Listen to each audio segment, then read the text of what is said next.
Good morning, ladies and gentlemen, once again. It is my duty and my privilege this morning to lead you through the order of proceedings for this graduation ceremony for diploma recipients today. Before the formal proceedings begin, we need to adhere to some house rules. This will ensure that there is an orderly run of this event. Firstly, please let's ensure that all cell phones are switched off or on silent mode. Secondly, we request that no photographs be taken inside the hall. The college has, sourced the photographer to take, these beautiful pictures.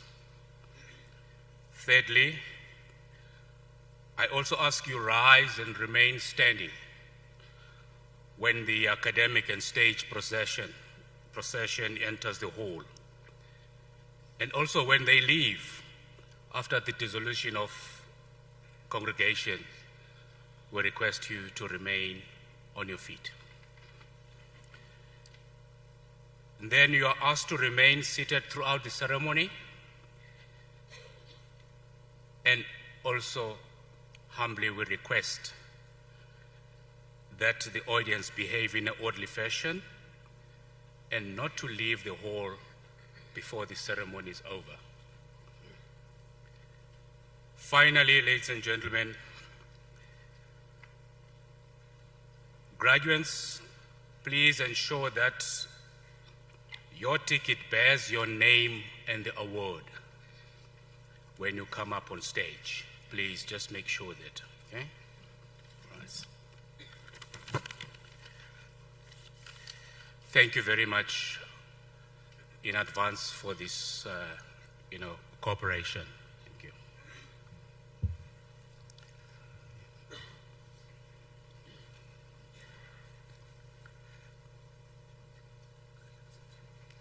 Yeah, proceed.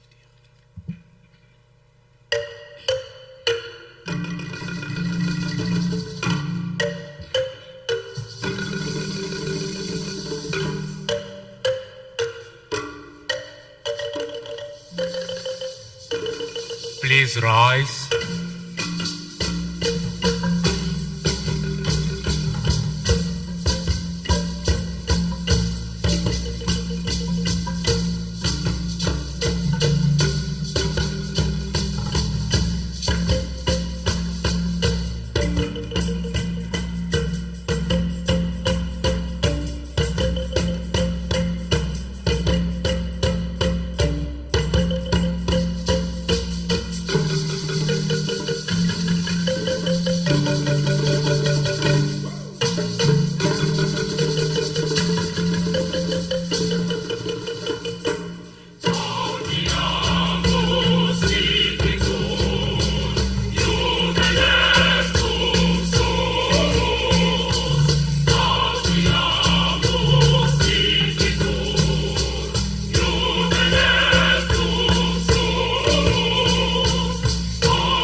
Please be seated.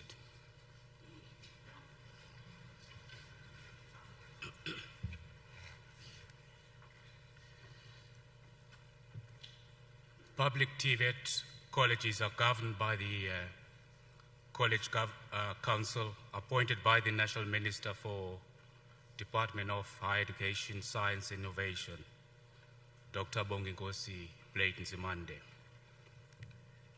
This is why I now call upon our Council Member for Academics, Dr.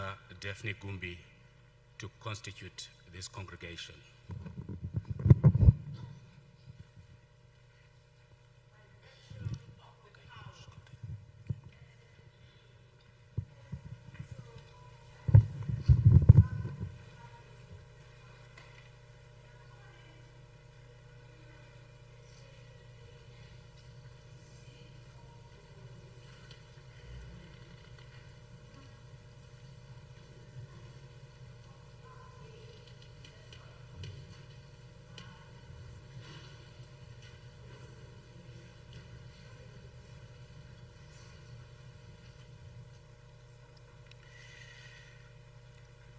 Lovedale TVET College will be celebrating its 200 years of existence in 2024. This institution started on a piece of ground that was donated by Chief Charlie's family in Alice somewhere. I hope in the celebrations that will happen next year, Chief Charlie's contribution won't be overlooked. We now call upon the college choir to open our ceremony with the hymn, Liza Lisi Dingalako, composed by one of our distinguished alumnus and the well-known composer, the late Reverend Tio Soga. The hymn is widely acclaimed and it's sung in many of national events. And Lovedale is proud to be part of this history. Over to you, Munir.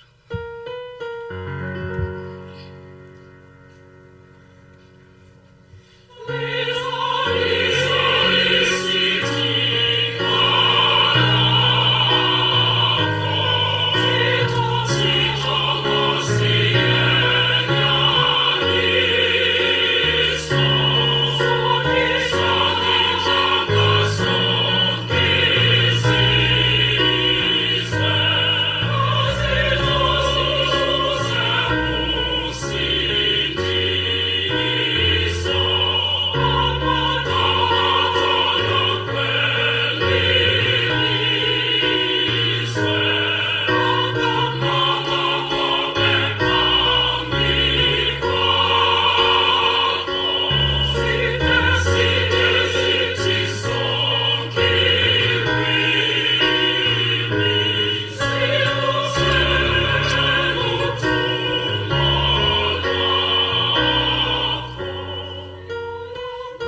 Khona izwe lakho wethu ungayithobi ingqumbo yakho. That part of this hymn demonstrate the qualities of the man who composed the song. He foresaw what's going to happen to this country.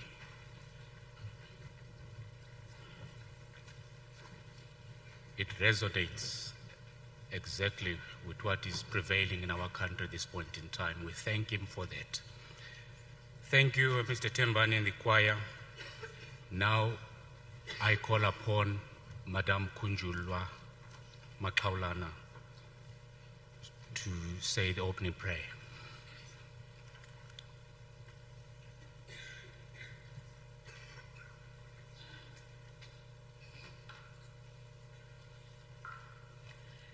First of all, let me greet everyone present, protocol observed. In a special way, I greet our graduates, the parents, and their guidance, and everyone who has been in support of them while they were studying. Can we pray? Father, in the mighty name of Jesus, you alone are God. There is no other God but you. My Father, my God, we give you all the glory. We praise you. Lord, this is the day that you have made for us to rejoice and be glad in it. Bawethu onamandla onke kuseni somandla sesihlangene in this ceremony. We give you praise. We thank you, Lord. Wabenathi ezindleleni, you brought us here safe. Thixo wethu onamandla. Bawethu onamandla ngale xesha somandla as the ceremony is going to start. Bawonamandla, we bring before you the program director and everyone who's going to speak. We bring before your throne, O Lord, the graduates, their parents, O Father.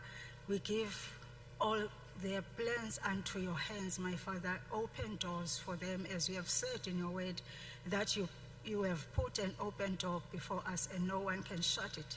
My Father, my God, I declare and I decree that the open doors, my Lord, my God, are their portion as they are starting a new life to go to, as they are starting Malus Olungleyo, Ubom Obucha, Somandla of being workers to go to in this economy. We thank you, Lord, you have been with them since they started studying up to this far.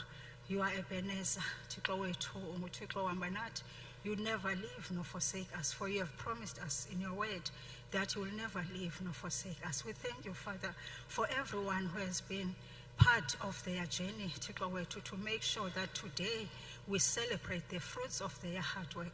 We give all glory unto you, my Father. We give all the praise unto you, for if it was not you to go but because you were there to go they are here today. We all celebrate with them. We give you all the glory. So mandla, in the mighty name of Jesus Christ, amen.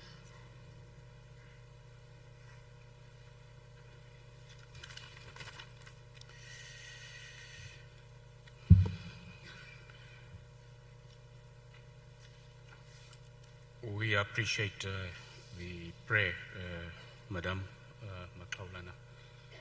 Le institution yabonakala inobuKristu phakathi. Izolo we had uTisharun Dondashe kwi-morning session. Esenza umthandazo. In the afternoon uTisharu Phako naye wenza umthandazo. Now ngumama uMakaulana today, and you can see that ababantu ba groomed, ba coachiwe, mentorishiwe elizweni lenkosi. Now, ladies and gentlemen, I invite Mr. Siyabonga Makhathini to welcome us in this event.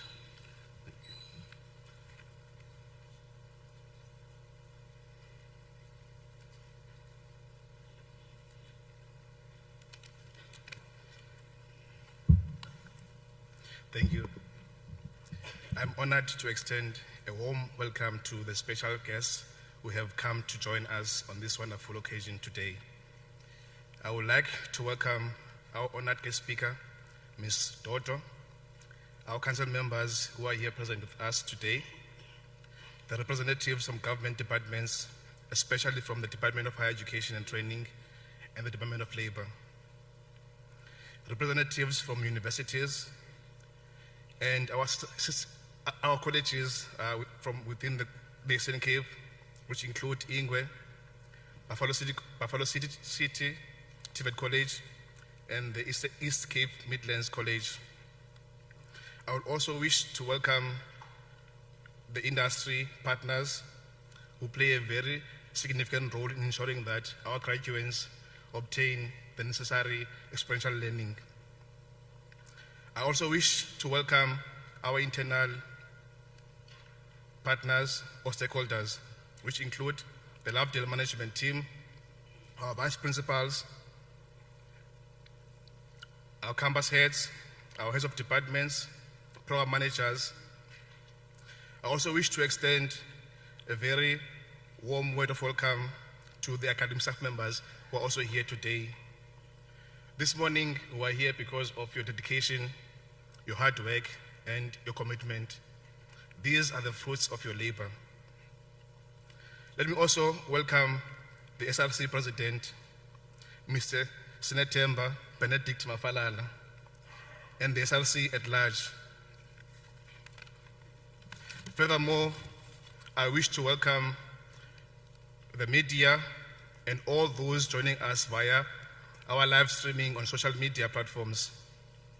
Last but not least, let me welcome our graduates. I wish to deliver a very special welcome to you, as this day is all about your achievement. Please feel free to soak up this wonderful moment in which you celebrate your hard work. I also hope that this ceremony will be a lifelong memory with which you will look back to with pride. Thank you.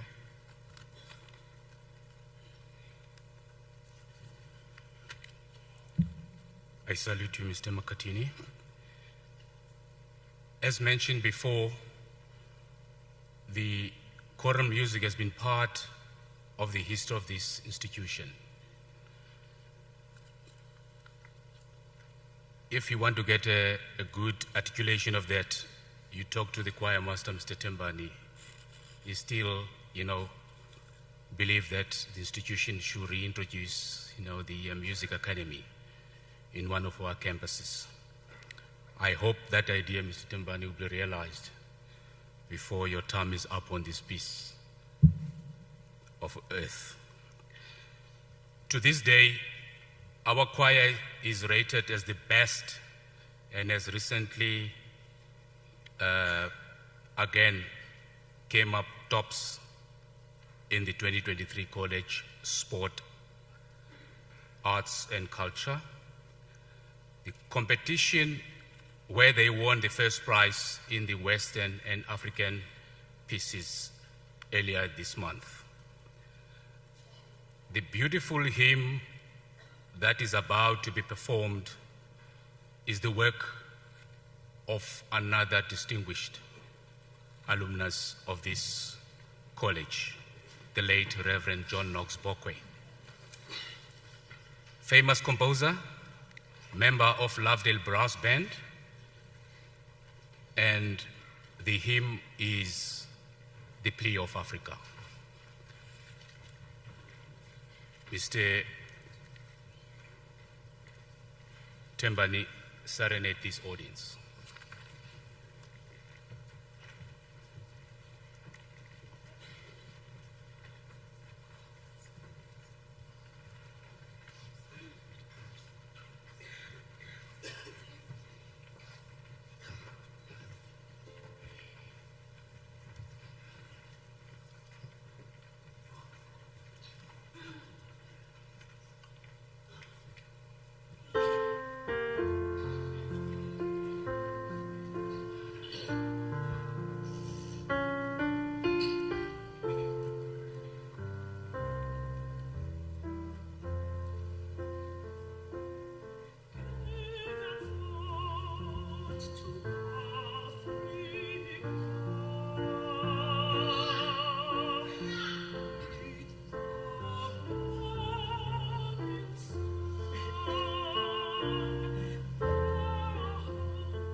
You can see why they trumped everybody in the competition, eh? Okay. Thank you, College Choir, for that beautiful rendition of the Plea of Africa.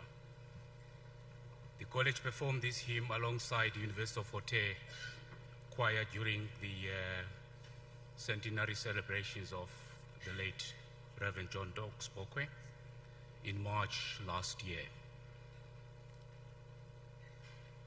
Reverend Bokwe composed the Xhosa hymn Amaculo Ase Lovedale. In your budget for 2 months from now, you can go and buy that, collection of hymns. Now, ladies and gentlemen, I'm going to be inviting our deputy academics, deputy principal academics, Mr. Somlota, to say a few words.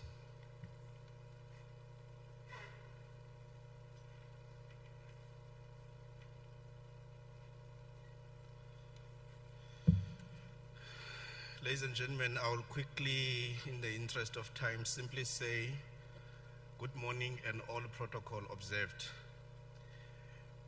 I think today is even much more special.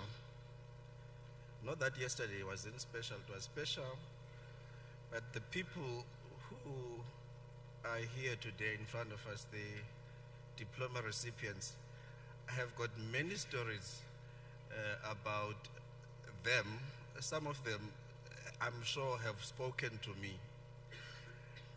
on the phone sometimes when there were challenges in connection with the diplomas from the D-head.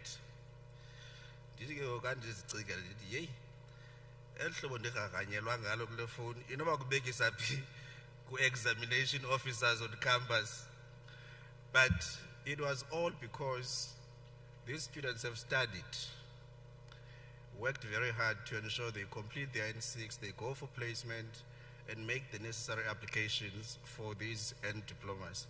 And when it's not popping up, then they panic, and correctly so, they come to us and say, why is it not coming?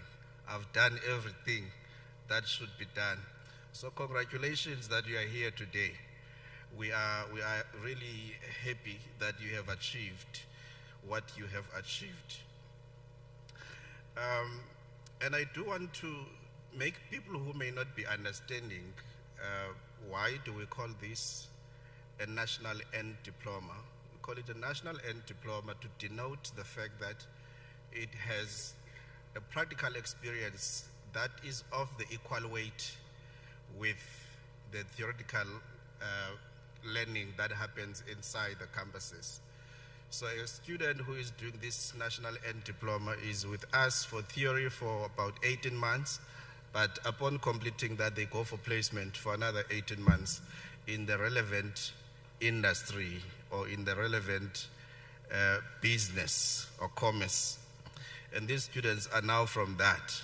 So sitting here, they already know what is happening at the workplaces. They have got a clue.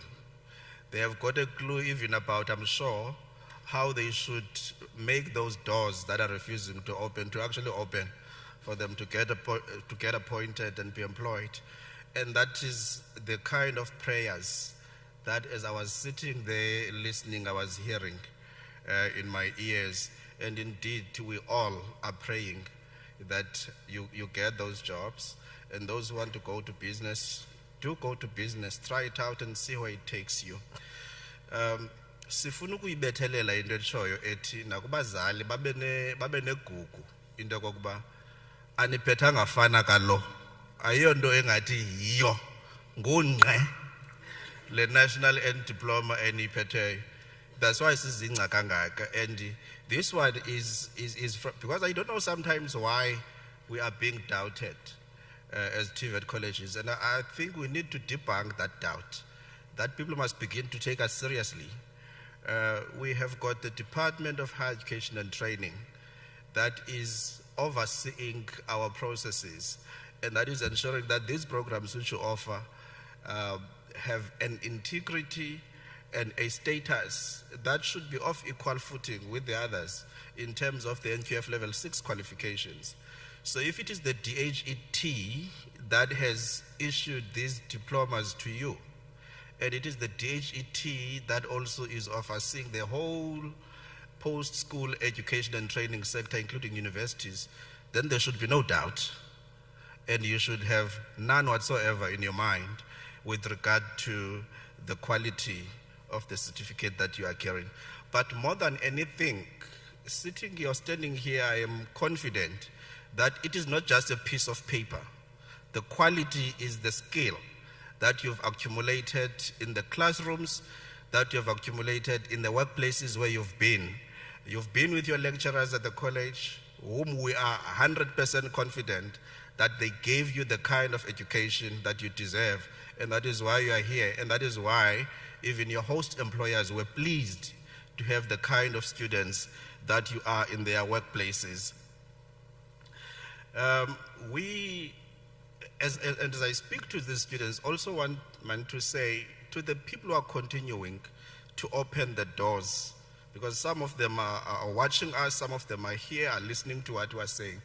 Continue to help us with these students, that they should not wander and not find a workplace to do the practical training. It is the responsibility, I think, of all South Africans, because I think all of us as South Africans, we want to see a situation that is busy changing, where we have got people that have got the right kind of skills and education and training going forward. So we want every hand to be on deck, especially the people who are with the sitters.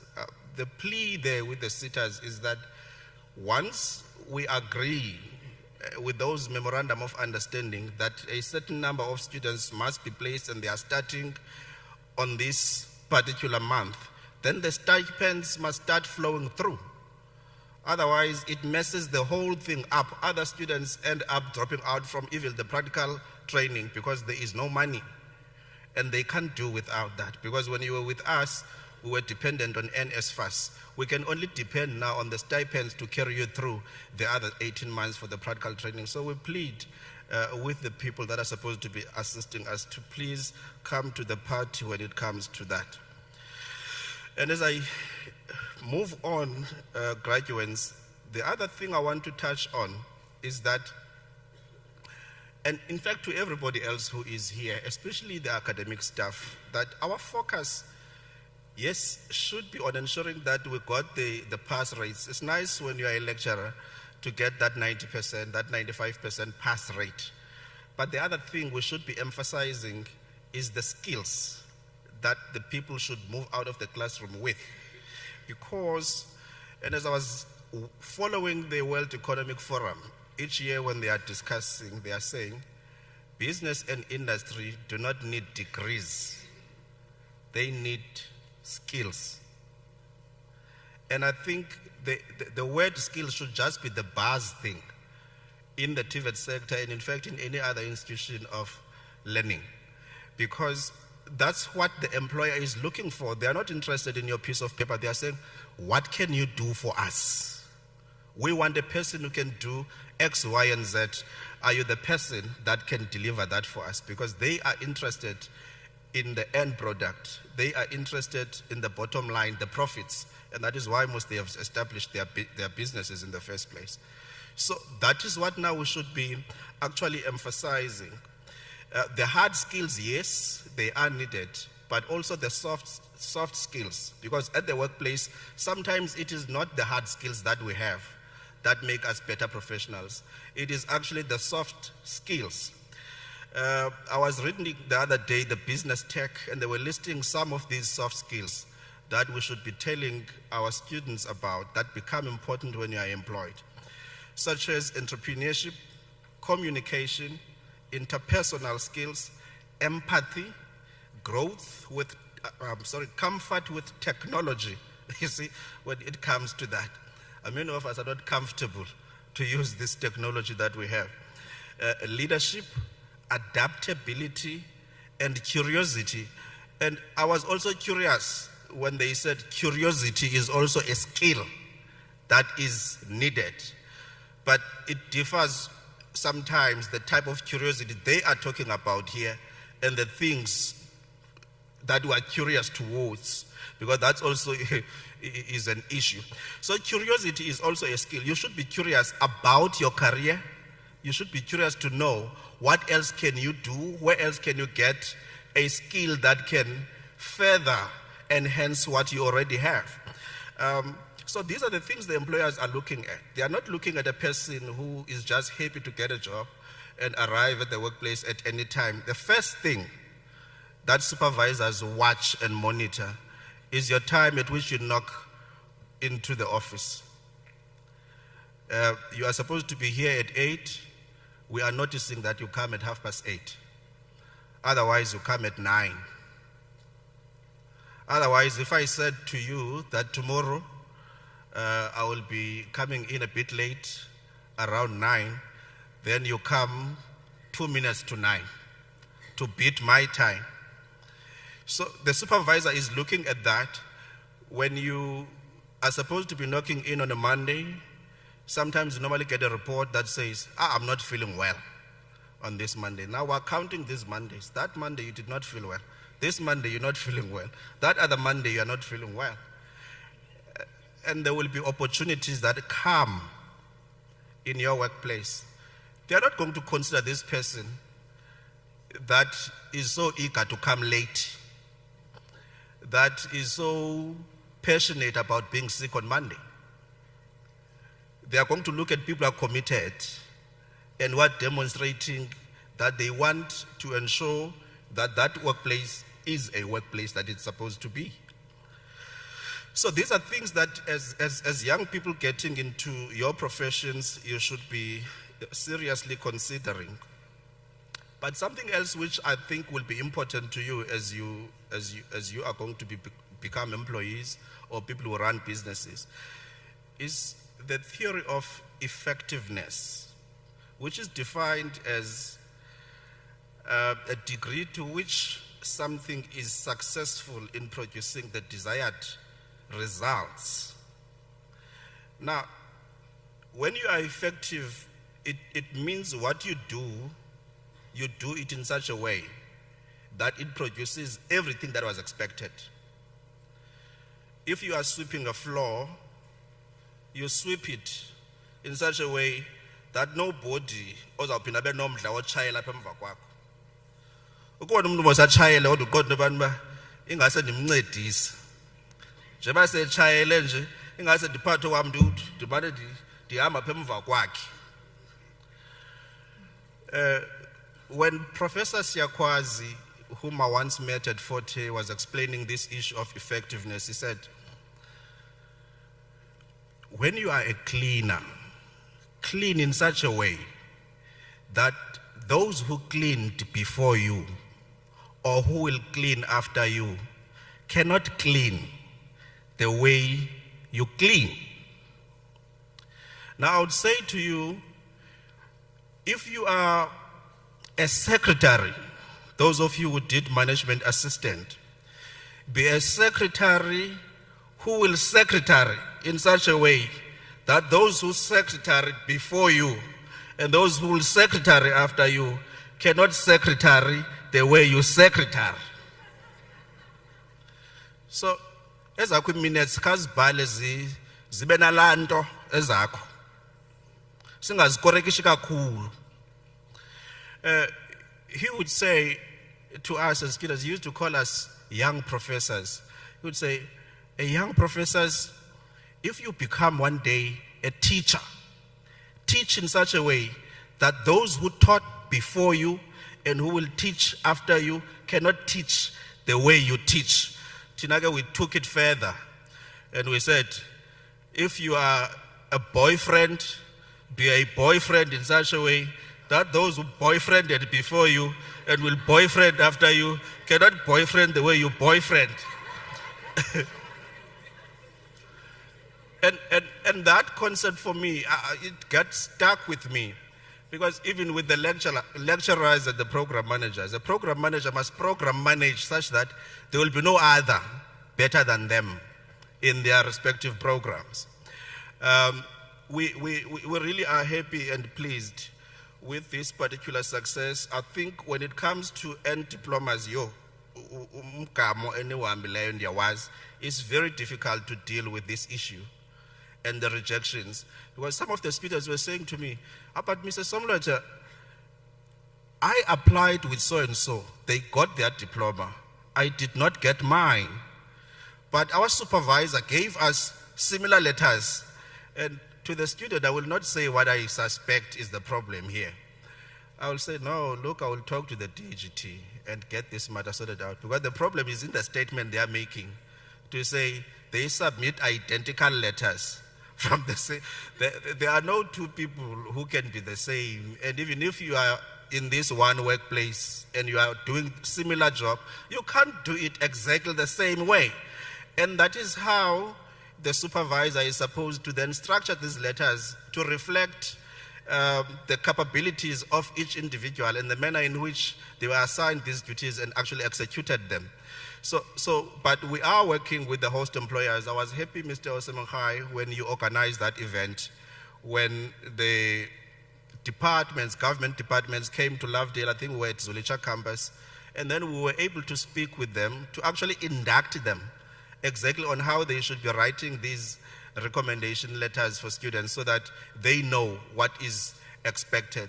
Even internally, we are working very hard with the campuses to ensure they've got committees, not only the examination officers, but the other thing I don't like is to have an individual in an organization who deals with a very difficult situation and is left alone to deal with it, so that all of these students, the hundreds of them, are phoning one examination officer to inquire about their end diplomas. So we're saying campuses have committees that are going to look at this application, tell a student right away that this application is not going to be successful at the D-head.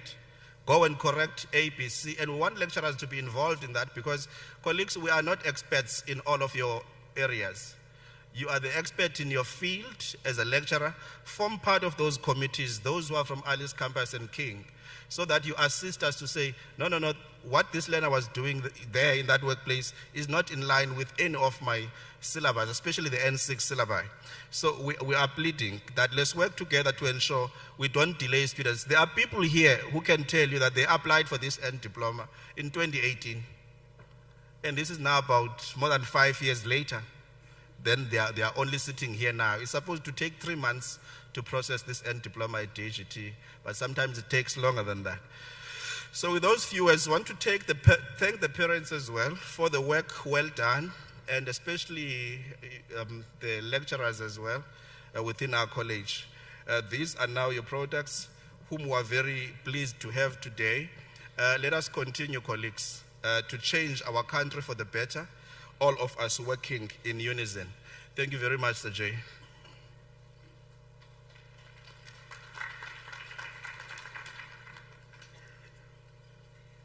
Thank you, Mr. Somlota. I guess from your talk, these young people have grasped that one. If you boyfriend better than another boyfriend. Thank you for that. Now, ladies and gentlemen, I call upon Ms. Ayabonga Mkuba to introduce our guest speaker.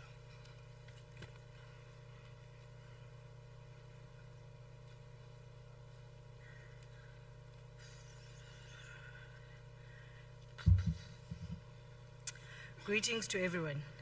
Ladies and gentlemen, I am honored to introduce to you our keynote speaker for the day, Ms. Lusanda Dodo.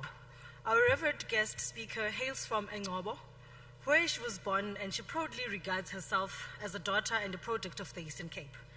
Upon completing her grade 12, she furthered her studies obtaining the following qualifications: a Bachelor of Commerce in Economics and Management from Rhodes University, a Bachelor of Commerce Honors in Economics from Rhodes University, a Master's degree in Development Finance from Stellenbosch University. She is now currently embarking on her doctoral degree. Ms. Dodo's passion for the youth and youth development is outstanding and is one of the main reasons why Lovedale TVET College saw it fit that she is the ideal candidate to actually deliver our keynote address today.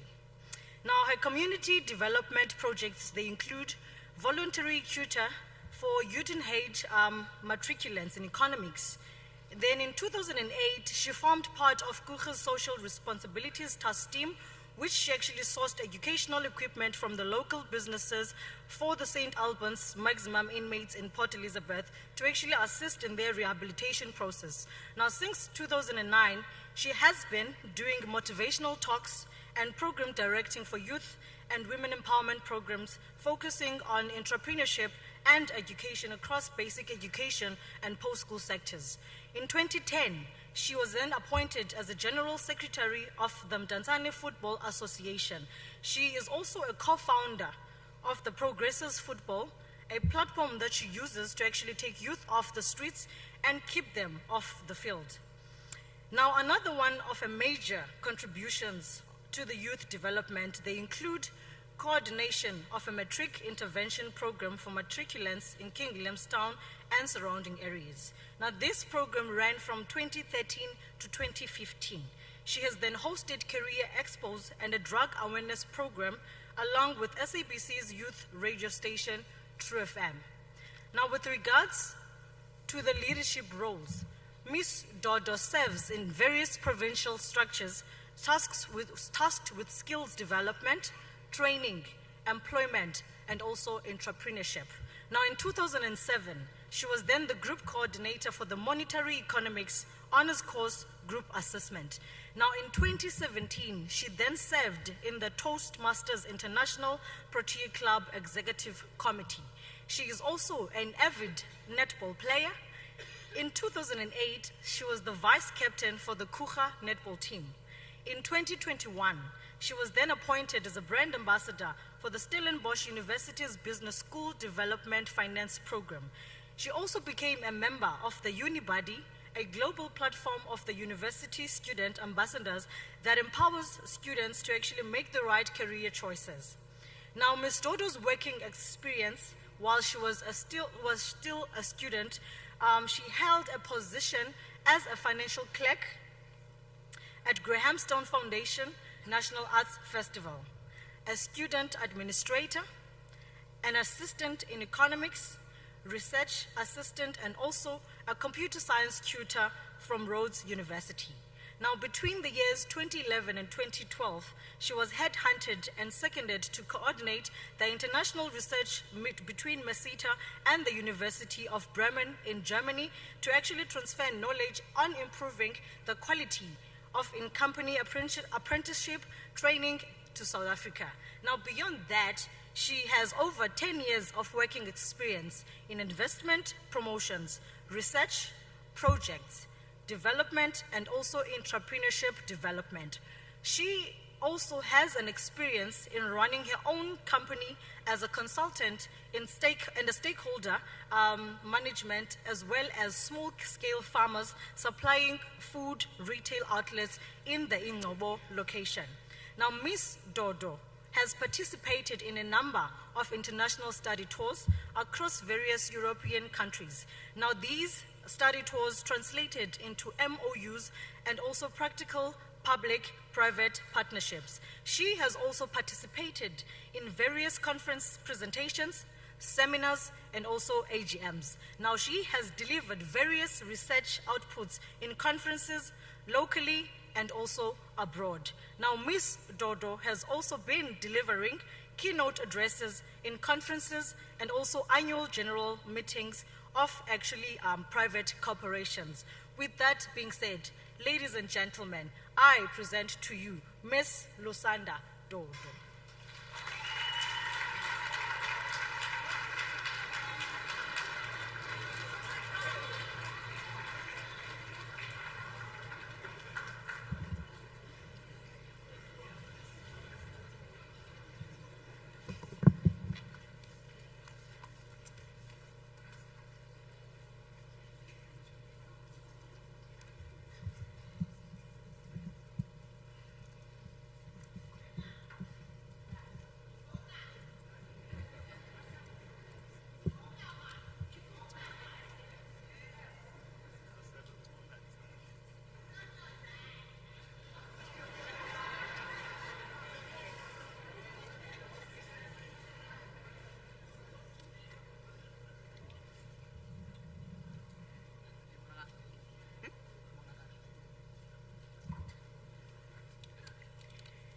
Thank you, Program Director, Chairperson of the Council, College Management Team, Academic and Support Staff,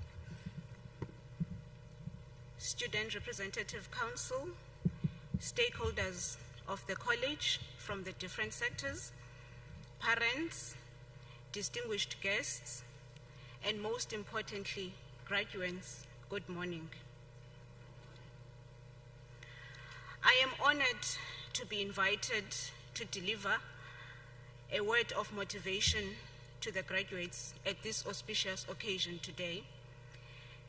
This day marks an important milestone in your lives as graduates, where you are being recognized for your accomplishment of the qualification that you were pursuing at Lovedale TVET College. We are gathered here as the community that has been part of your journey to celebrate with you this epic milestone. It is a big deal. Today is specially set aside to honor your hard work and perseverance. We also acknowledge the community that has been supporting you, your parents, friends, the lecturers, and the staff of Lovedale TVET College at large. School is not for the faint-hearted. As you may realize, some of the students you started with gave up along the way, and some of them you are leaving behind Lovedale TVET College. They are still trying to complete their qualification. Today presents a moment in your lives where, as you were navigating the challenges and stressful days at Lovedale TVET College, it seemed that this day is far-fetched. It's a moment for you to reflect back on the days where you had to wake up early in the morning to go and attend lectures, and where you had to keep the fire burning at night, preparing for tests and exams. And it's a day where you get to realize that it was all worth it. As you look back fondly in the journey that has brought you to this point, we are looking forward to the fact that you are embracing this moment and are actually looking ahead to a bright future. You have not arrived. This is just a beginning. You are now entering a phase in your lives. You are entering a real world where you will be responsible for bills. No longer will your parents pay for you or NSFAS pay for your bills. And as Diploma graduates who had an experience of going to industry, some of you may have experienced this responsibility of looking for accommodation closer to your work and having to pay rent.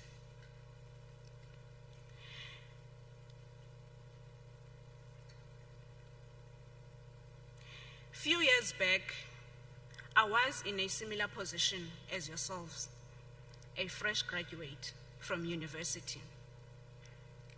And I went to do a graduate development program at Kucha Development Corporation in Port Elizabeth. And the executive manager I was reporting to called me one day into his office to come and reflect about the program itself. His name is Advocate Zukomapoma. As part of the reflection, what I took out from the conversation is that the words that he said to me, "You are here on merit. There were many applicants for this opportunity." To me, that statement communicated two things. Firstly, that the organization values young talent. And secondly, it communicated that Lusanda don't settle for anything less than your best. And don't let anyone try to force you, to force anything but the best on you. Don't let people force their insecurities on you. It actually charged me to take responsibility for my own personal development. And we were privileged at UGA because on a monthly basis we would get to be addressed by the CEO, the former CEO, who was Mr. Bepi Silinga. And he gave us a platform as graduates to reflect about the program itself. And he treated the internship program as his flagship program. And for us as graduates, we took it upon ourselves to come up with projects that are practical. We refused to sit back and wait for handouts and wait for the managers that were assigned to supervise us, to give us work. We came up with a project to tutor students from UTNEC, and I was involved in tutoring economics. It is from that project that we identified a crash in UTNEC, and we put together a business case and engaged companies that were located at the Guha IDZ to sponsor material towards a building of a permanent structure for that crash. So we would sit around the table with those investors presenting our business case as interns, fresh out of tertiary institution like yourselves. The point that I want to put across with this is that as you enter the real world of work, only you know your life goals. You will have to be proactive to negotiate your way through to achieving your goals. As you have done with your qualifications, I am sure that there were modules that were very difficult for you, and you negotiated your way through to passing those modules by seeking help from peers and from your lecturers. It was a training ground for you.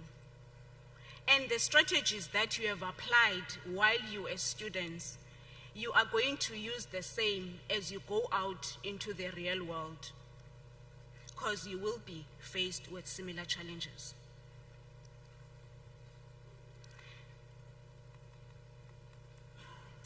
Gil Frey, an entrepreneur in facilities industries from the United States, says, "It is within the realm of the unknown where remarkable opportunities, growth, and transformative experiences await."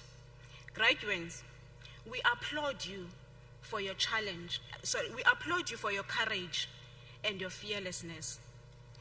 Coming to Lovedale College, some of you left behind your familiar environment, your comfort zone. You left your high school friends, family, and hometowns, and embarked on an unknown journey in a quest for higher education. Siqhwabeleni izandla amagoha namagohakazi.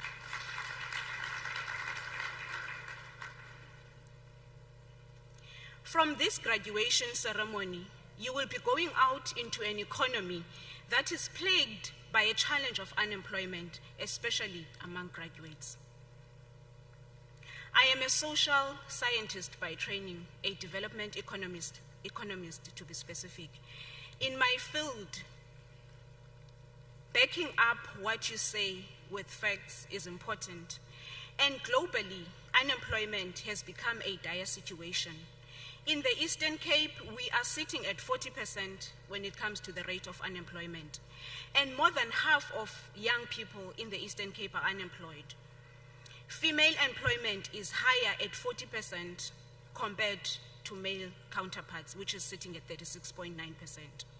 What can we deduce from these statistics is that females and young people are hardest hit by unemployment in the Eastern Cape. Further to that, the latest statistics by Stats SA reveals that 32.6% of unemployed people below the age of 24 are graduates with tertiary qualifications, and 22.4% are below 25 and 34 years of age. To address this challenge, entrepreneurship has been placed at the center of job creation and stimulating economic growth. The National Development Plan of South Africa, which is a strategy that guides the economy in terms of economic development of the country, envisions that the inculcating of a culture of entrepreneurship will be achieved through the delivery of vocational and occupational programs. And these programs are offered in our TVET colleges. The country is looking upon you as TVET graduates to come up with solutions that will propel the economy to greater heights. We have recently concluded a research in my organization, EXEC, where we were tracking graduates from all the 8 TVET colleges in the province between the year 2017 and 2021. And we tracked graduates whose qualifications contained entrepreneurship and business-related studies. And the reason for that is when there was a process of curriculum review, when DHET took over, these programs were introduced to inculcate a culture of entrepreneurship to fight unemployment among our graduates. What we have found from this research is that from those who participated, more than 50% of the graduates with those qualifications are sitting at home unemployed. And about 28% of them are in employment. Only 2%, Dr. Guma, have ventured into business post-graduation. And of those who have ventured into business, only 1% are running businesses that are related to their academic background. Most of them saw a gap in their communities, and they came up with a solution and commercialized it, and are making money out of it.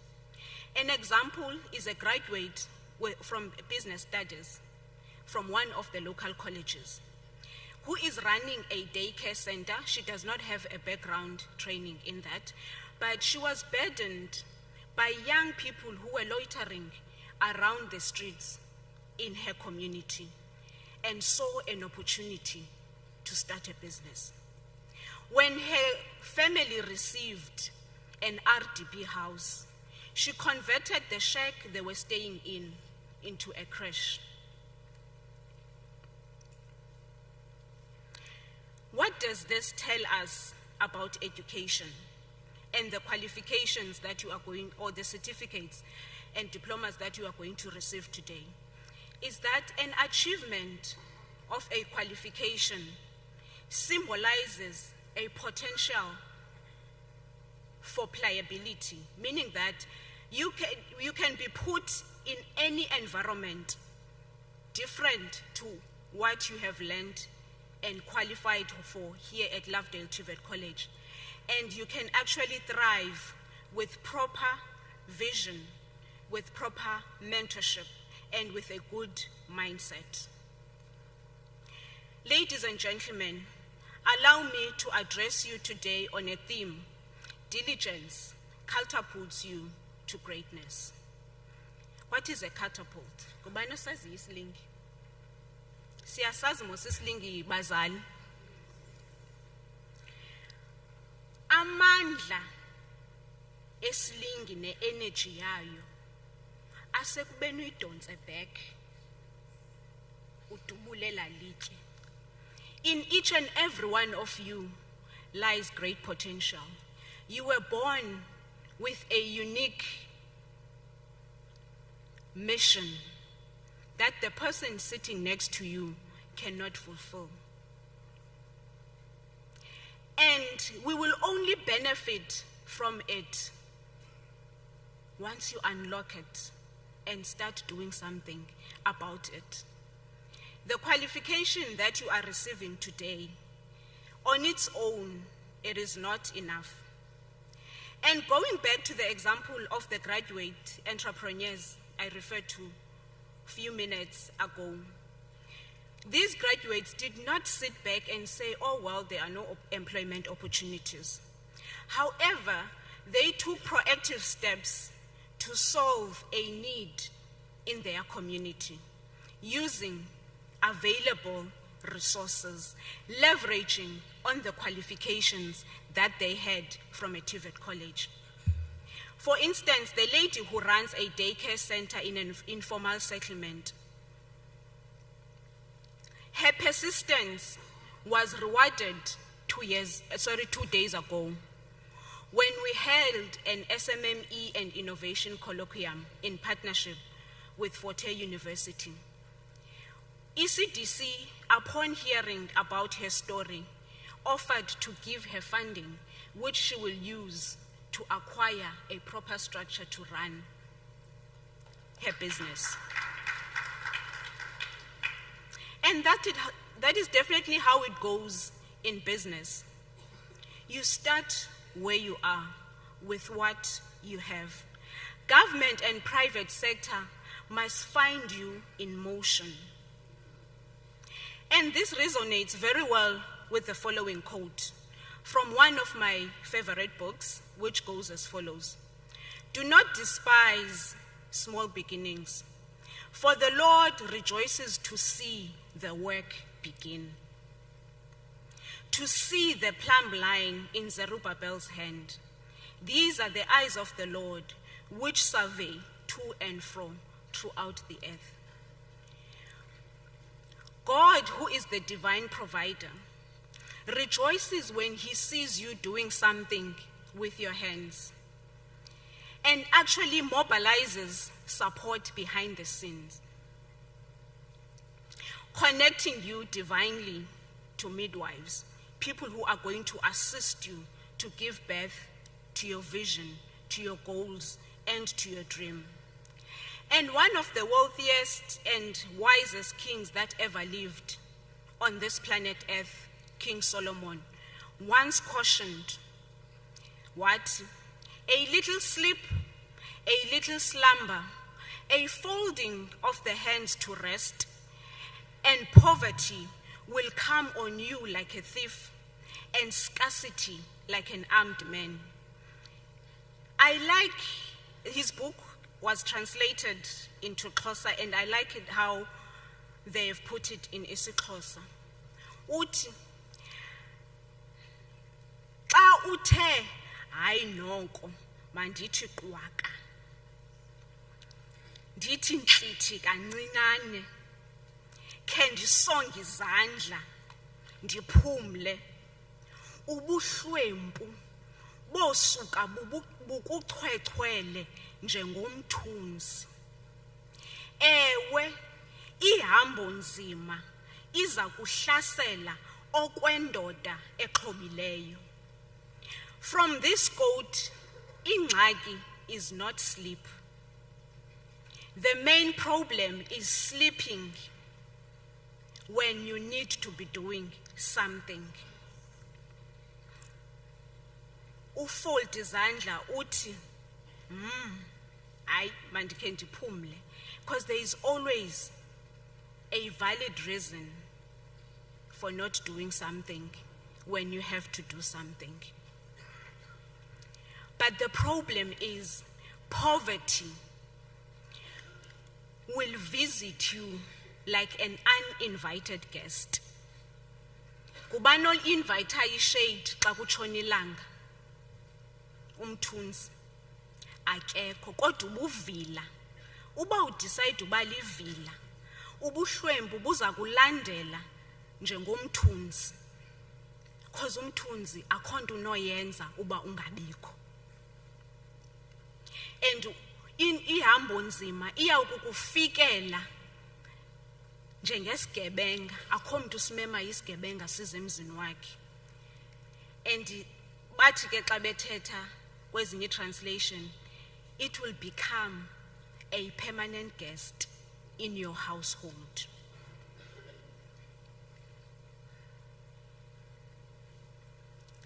So if you put off until tomorrow what you need to do today, tomorrow never seems to come and tomorrow is not guaranteed. And opportunities are for an appointed time. You are not going to be young and energetic forever. As you work today, you are planting seeds for future intergenerations, for your children and your children's children. And we know for a fact that most of us, we have not inherited anything from our parents because they were struggling themselves. But we have to lay a good foundation for our own children.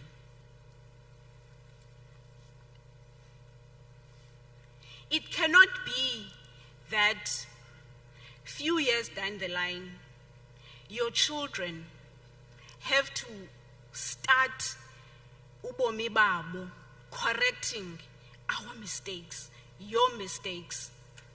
Mistakes such as going out and making unreasonable debt, which they have to pay. But we have to lay a good foundation that when we leave this world, we leave a good legacy behind. We invest in assets, we invest in their education, and we invest in future generations. We build businesses that their children and themselves will inherit. As an African child, sine challenge yokokubana before we start establishing ourselves, we have to support our family. And this is a challenge, and it derails us. And we are seeing the similar challenge in our economy. When the current government took over, it had to correct first past injustices. And as a result of that, the economy is not growing at a pace it should. And it's not creating employment opportunities as it should. Because first, it has to bring up those that were historically disadvantaged, while at the same time, it has to invest in activities that will bring development for all of us to benefit. And today, parents, I want to talk to you. As parents present here today, I implore you not to put undue pressure on your children, the graduates. Give them space to establish themselves. Sometimes we put them under so much pressure that it drives them to depression. Are you aware that as an employee, you can be declared unfit xa une-depression? Umntanakho aphelelwe ngumsebenzi ngenxa ye-pressure to provide. Some of them end up getting into debt, which drives them into depression. Masingabafakelini pressure abantwana, bazali. I am not saying that they must not support, but I think at times siya ngamandla.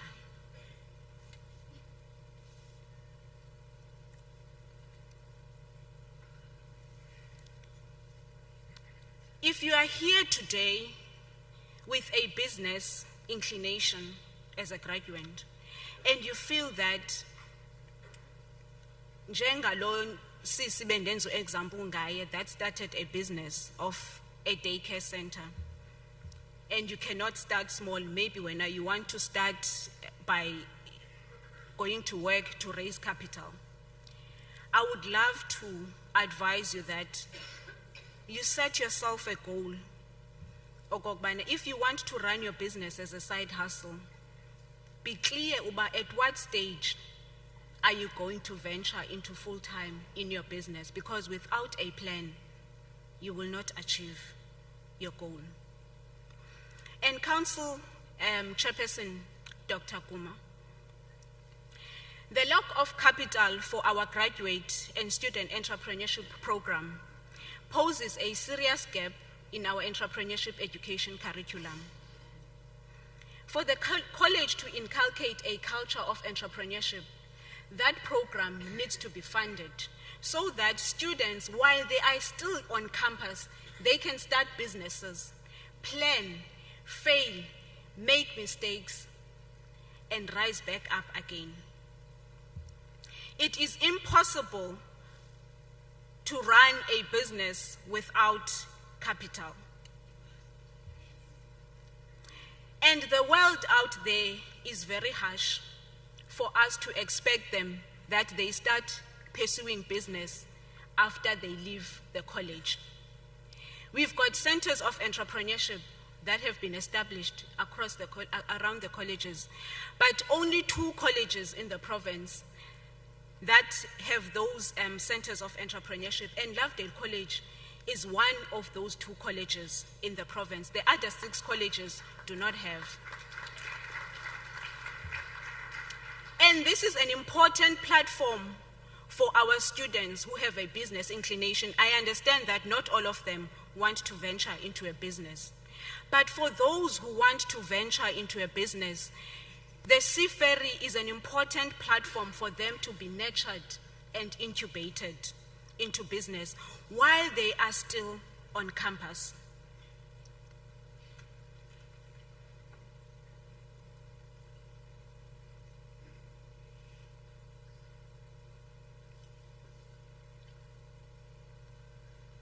Also, with regards to the delivery of the entrepreneurship curriculum, Mr. Somlot, you need to find a way of bringing the Sea Ferry closer to the academic programs. The graduates we interviewed are crying that the curriculum is too theoretical.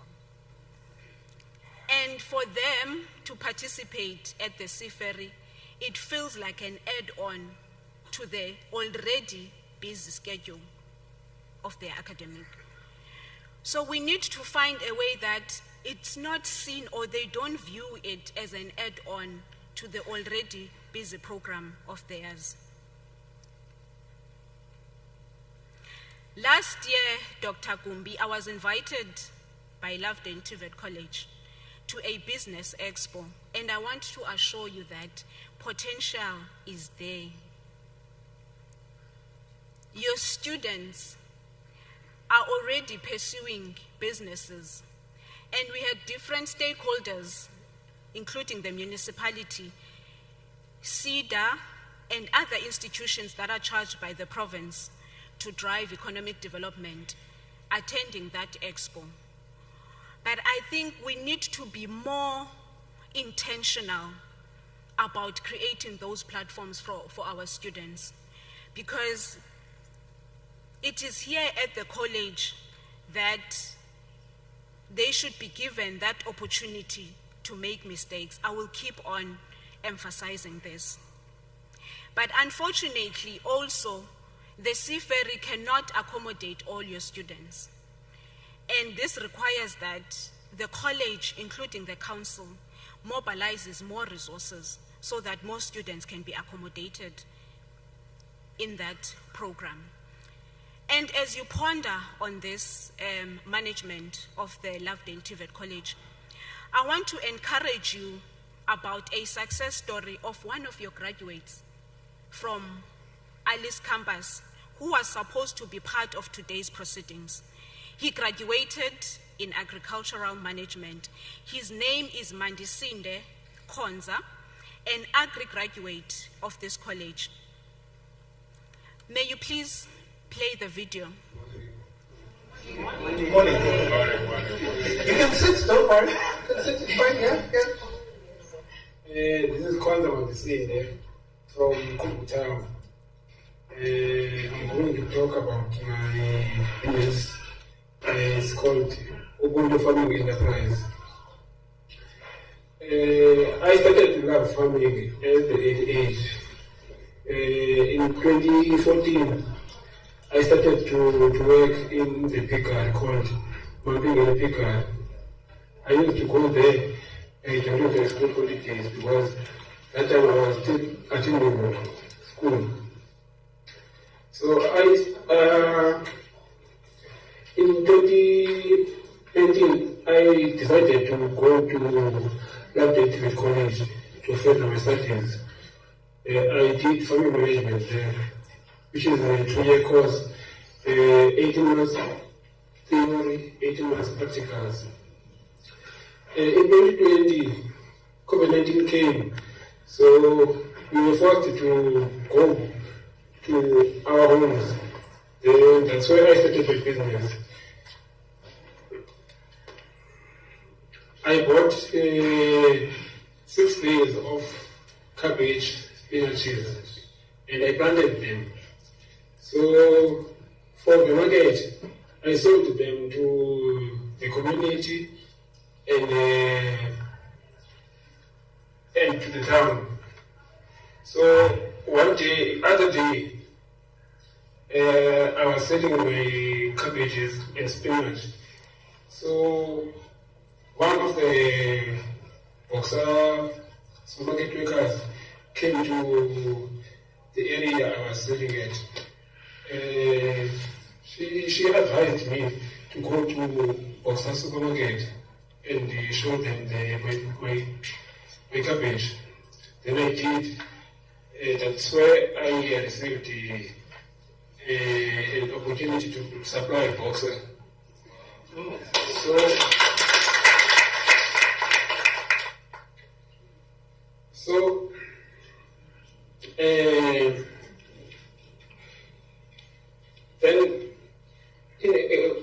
Then in July, no, in August, I think it was level 5 of COVID-19.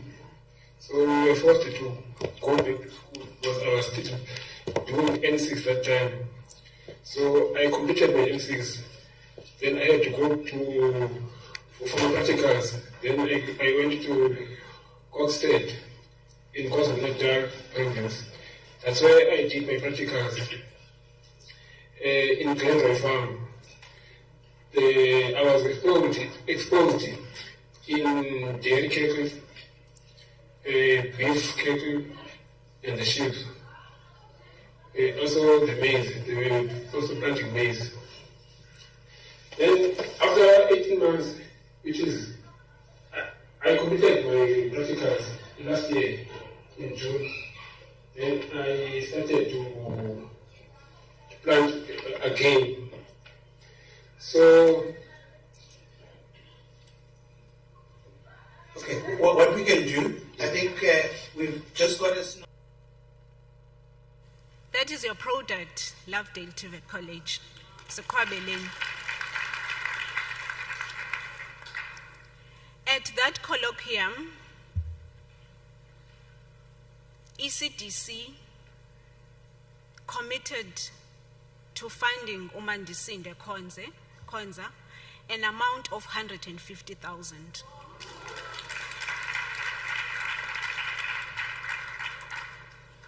When he was interviewed, he indicated that he will use the funding to buy tunnels so that he can control the effect of weather on his plans.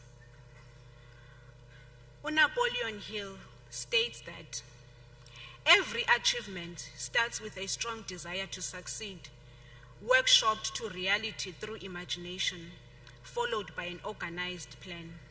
Oftentimes, what stands between us and the achievement of our goals is not necessarily the lack of resources, but what becomes a stumbling block sometimes is our state of mind. He encourages us to tap into our innate powerful tool, our subconscious mind. And according to him, your subconscious mind does not argue with you. It accepts what you tell it. If you say, I can do it, it starts mobilizing everything that will assist you to achieve it. So basically, coming out of this ceremony today, adopt an I can and an I will attitude. And the atmosphere will start working around mobilizing resources to assist you to actually achieve whatever it is you seek to achieve. Also, uMandisinde, UWNR SETA, has got a semi-permanent market with Boxer Superstore Group in the former Transkei, and he will be linked to that. And Dr. Da, I know he already supplies the wine Osemqandul, where he is coming from. But he will be linked to others because he's expanding now with the funding that he is receiving. Also, Dr. Da approached him after the panel participation to support him in terms of broadening his market. So what I'm trying to tell you is that start where you are with what you have, and the resources will flow your direction.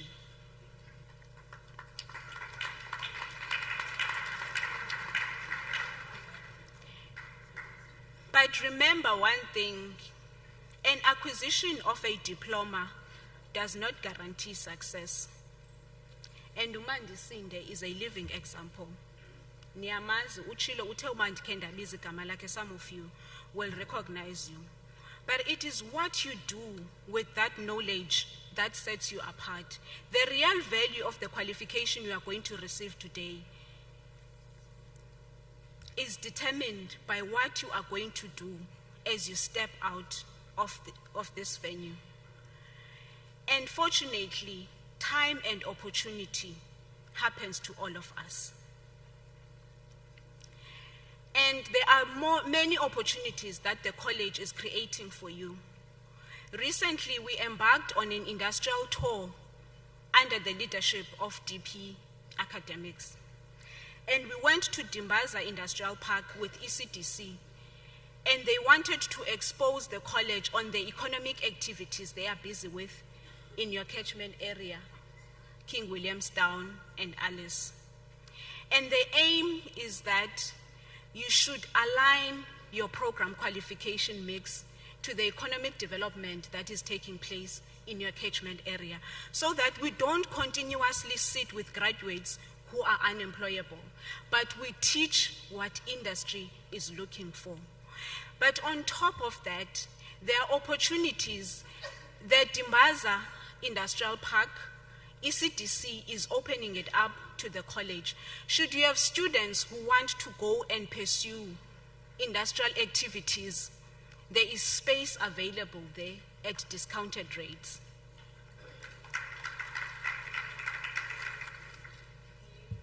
And the college is busy finalizing an MOU with ECDC that will crystallize the areas of collaboration.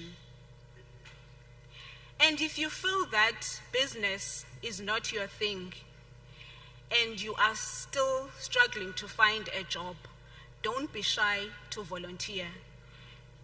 As Africans, we undermine the value of volunteering, because you will acquire the necessary skill that will set you apart and make you marketable in the labor market by volunteering. And some opportunities are birthed through that process of volunteering. As I close, I want to say that professional work habits prevent poverty from becoming your permanent business partner. Whatever your hands find to do, do it with all diligence.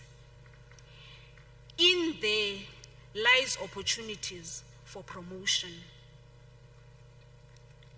and lies your key for access to men and women of great influence. It is through diligence and persistence that uMandisinde Khonze, a product of this college, reserved himself a seat with DDGs of the Department of Small Business and Development, who was representing the minister there, reserved him a seat with the DDG from D-Head, reserved him a seat around the table with the CEO of Allen Gray, reserved him a seat around the table with the regional manager of ECDC, amongst other strategic people. The stage you are in now in life, your background matters no more. You can't continue saying that I come from a disadvantaged background. That qualification advantages you. But it is how you handle the skills you have acquired from this college and the unique talent that you are born with that determines your destiny. I love kings. They are full of wisdom. King Solomon says, "Seest thou a man diligent in his business? He shall be successful. He shall serve kings rather than ordinary people." Skilled workers are always in demand and admired. They do not take a back seat. This is an extract from one of his books. Finally, I want to say to you, or maybe to clarify something, maybe you are having a question, why are motivational speakers invited to events of this nature? It is because the greatest blessing you can give a person is not money or material things. Those things, they vanish within a twinkling of an eye. But words of encouragement get stuck with us. They travel to the future. They are prophetic in nature. When uttered, they go out into the atmosphere, collecting everything related to those words, and they bring them back into the household, meaning to yourselves. That is why, if you read history, you will realize that before umzali ahambe, they would gather their children around them and tell them what will happen to their children in future days to come. And this morning, allow me to say a few words to you regarding your future as you are about to step out of this institution. May God guide your footsteps as you embark on this great adventure ahead of you. May you find inspiration from above. May your dreams be fulfilled. May the Lord go ahead of you and level the mountains. May He guide you and provide you with divine protection as you enter those workplaces and business environments. May God overwhelm you with hope that will propel you to move into the future you are eager for. And may He open your hearts. May He open your eyes to see the opportunities before you, because it is not obvious or automatic. And may He grant you the courage to seize those opportunities. May He help you to put to productive use the knowledge, the skills, and the competences you acquired through your education, and lead you into making a meaningful impact into all mankind. May He help you to uplift your families and your communities. May God grant you favor. May He grant you success in your career and business endeavors. You are blessed.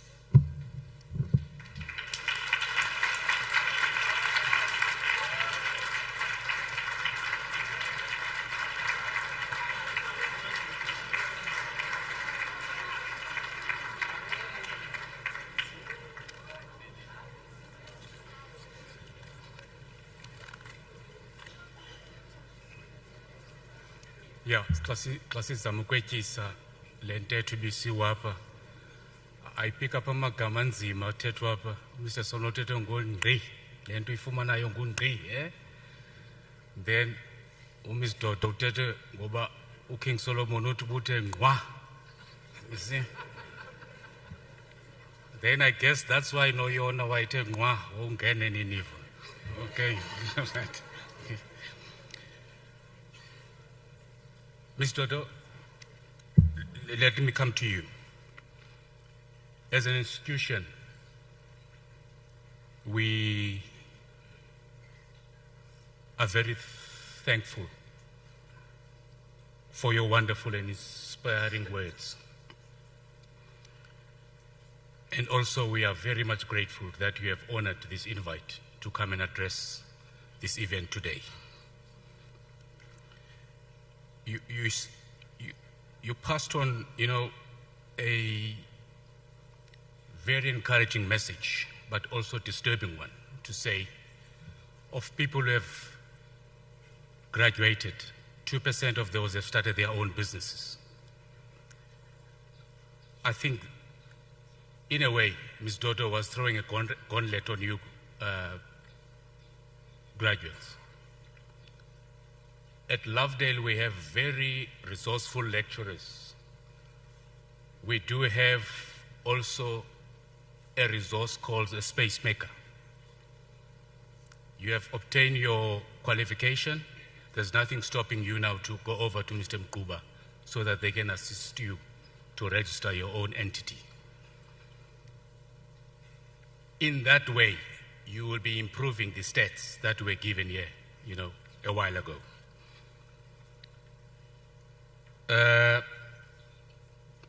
Again, I will now call upon the SRC President, Mr. Sinetemba Mafalala, to present our guest speaker with a token of our appreciation for her immense contribution here today. Over to you, Mr. Mafalala.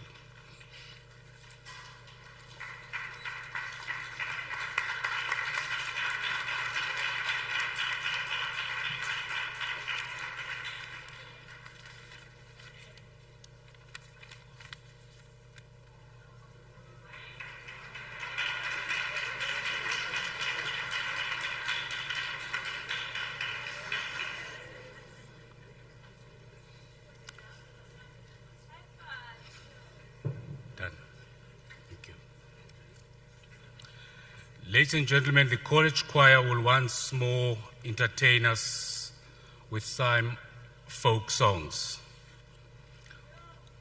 while the first group of recipients lines up for the awarding of the national end diplomas. Okay?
Well, ladies and gentlemen,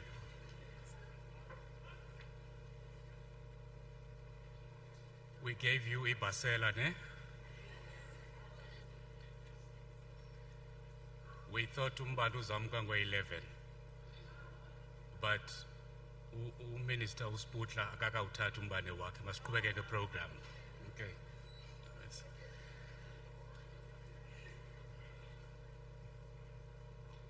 Ladies and gentlemen, now we have reached the climax of this event, the awarding of the national end diplomas. It must be noted that this is the highest qualification that has been obtained at a public TVET college.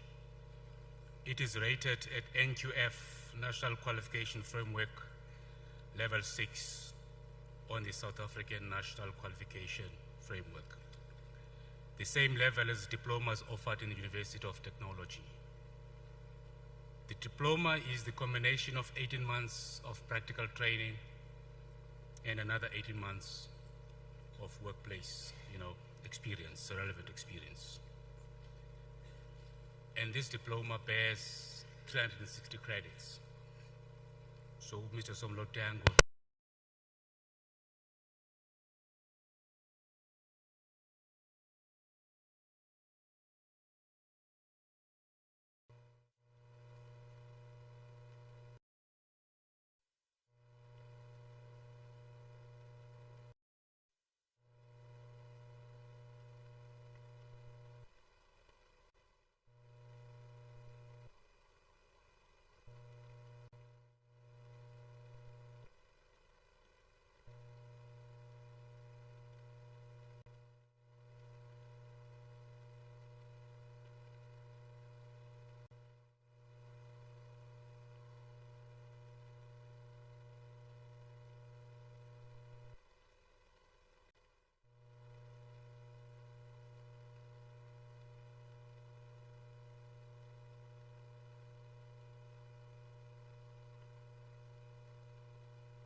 We apologize for that hiccup. Okay. Ladies and gentlemen, we have reached the highlight of the ceremony, the awarding of national end diplomas. It must be noted that this is the highest qualification that can be obtained at a public TVET college. It is rated at NQF Level 6 on the South African National Qualification Framework, the same level as diplomas offered in the University of Technologies. The diploma is a combination of 18 months practical training and also, 18 months theoretical training. And it bears 360 credits. It reads National End Diploma with N denoting the practical component of the qualification. I'm going to again put a humble request that we must be time conscious, colleagues. We have come to the climax of the event. Every kid that will be awarded his or her diploma today, we need to celebrate. There must be energy behind that celebration. but we must do it within the confines of the time allocated. Before we start with this, I just want to say to our graduates, Nibahle.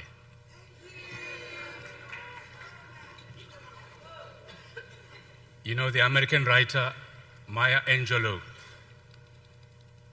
he was also a civic leader in America, has a very famous quote that goes like this: be present in all things and thankful for all things.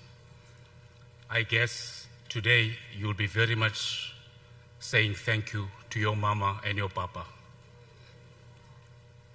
and those aunts and uncles who, during this difficult time you were at Lovedale, they were able to give you that support.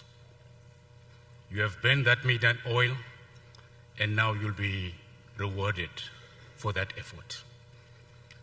Celebrate, be happy, be joyous, but again, I want to say within, the time we are allocated here. Now, if you look at your program, we will start with the Department of Visual Arts. Mr. Mangesana will be read out the names of the recipients. Then we will move to Department of Agricultural Studies. Farm Management, Mr. Ngabelele will read those. Okay? Then Mr. Nomandla will help us reading the names of students in the Business Management Program and Financial Management Program. Then Mr. Gwili will help us with those students who did the human resource qualification. And the last person who will assist us in reading out the names will be our Miss Ganto for Public Management. Okay. Now, we can start now. Okay. Mr. Mangesana, you are invited, okay, to read out these names. I'm now presenting National and Diploma in Art and Design. Can come down.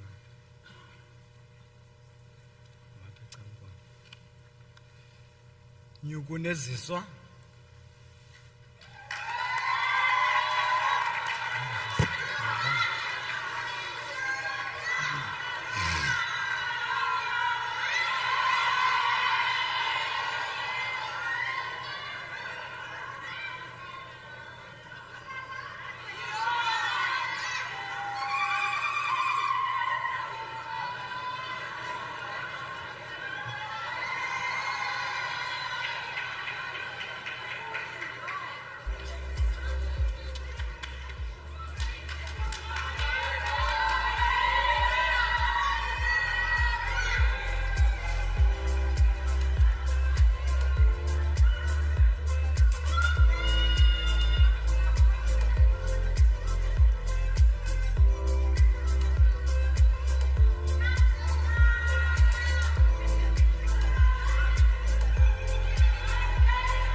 Songwala Khuselwa.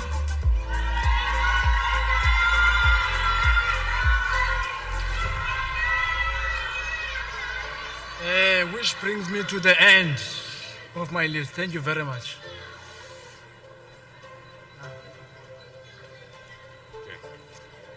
Thank you, Mr. Mangesana. I now call upon Mr. Ngabelele to come and read out the names of the farming management students.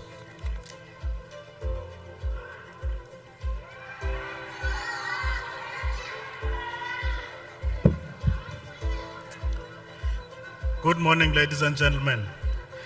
I now present to you the National and Diplomas in Agricultural Studies, Farming Management. Botoman Nontutuzelo.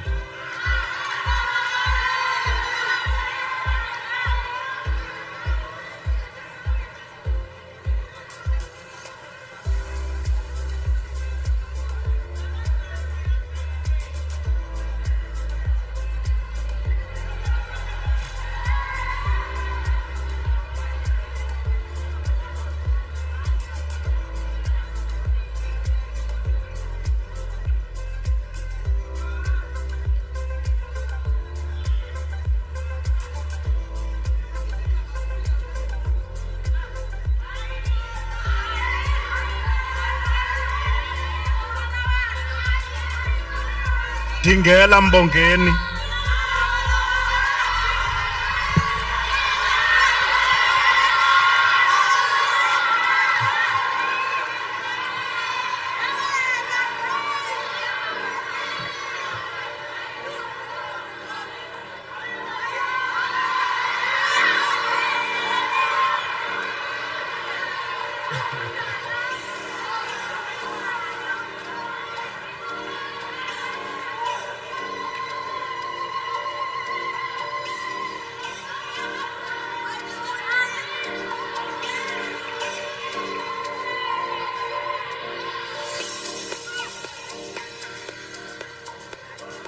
Jalvane Sipesande.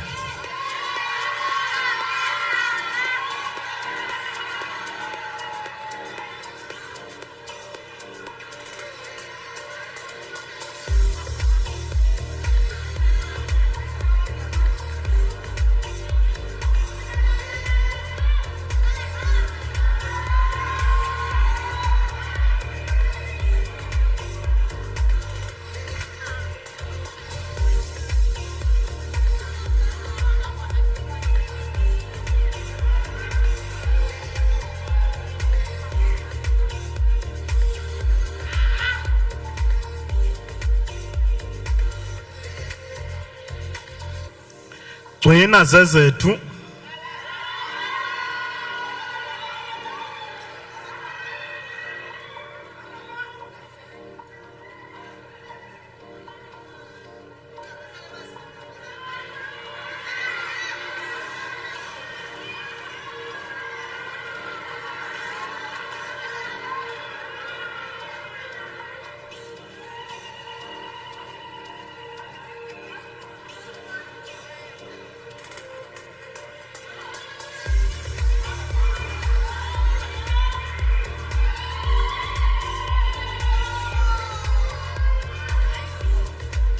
Kemasha Sipesihle.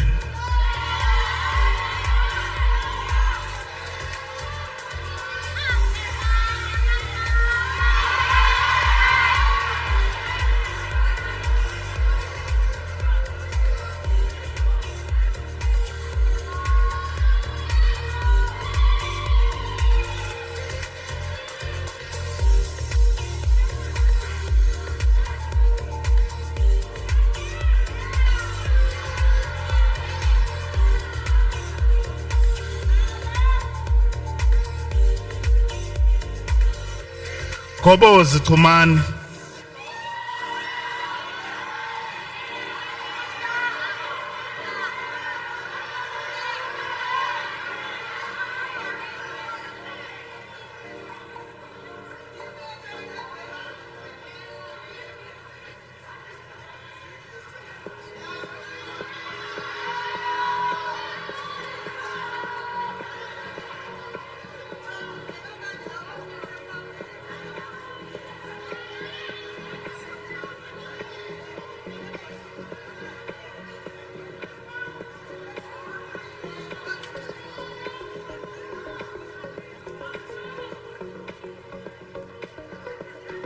Kuyijatulisa.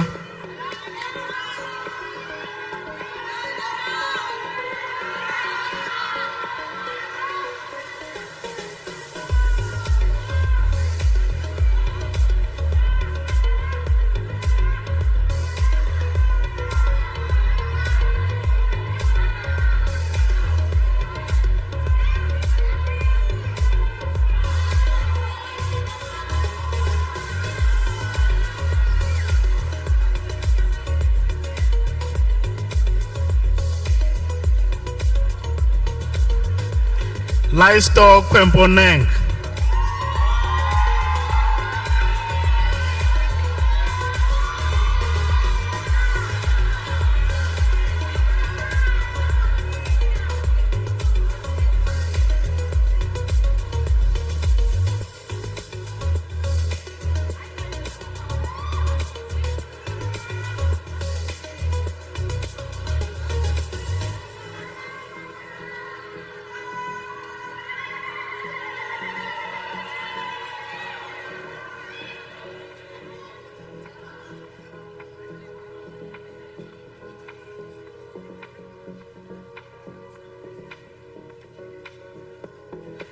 maqhashu zintathu.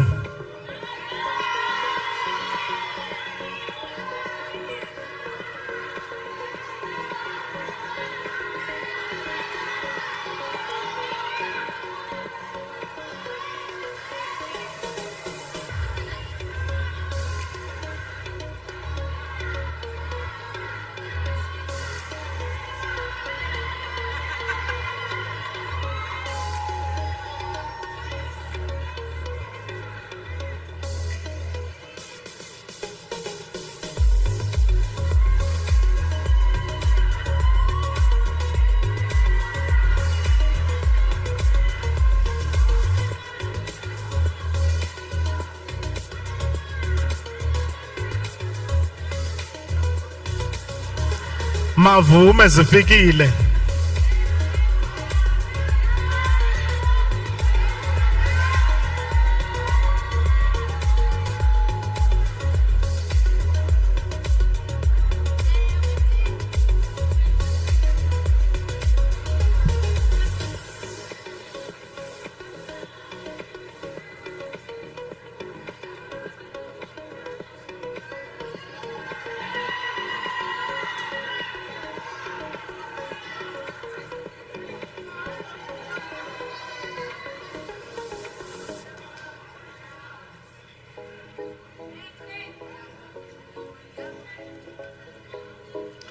Mbewu Mphumezi.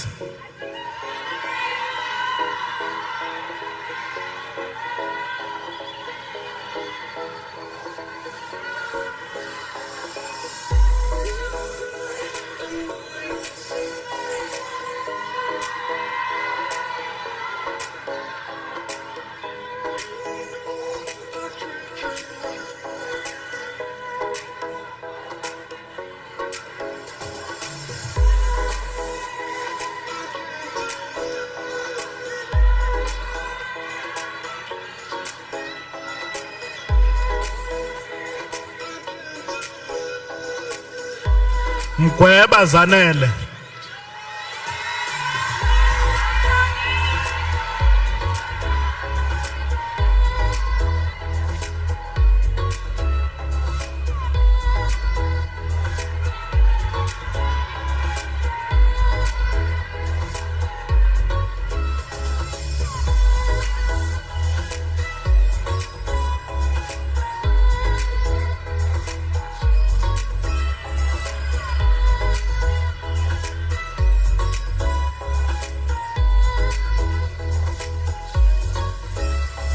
Mjojeli Annelisa.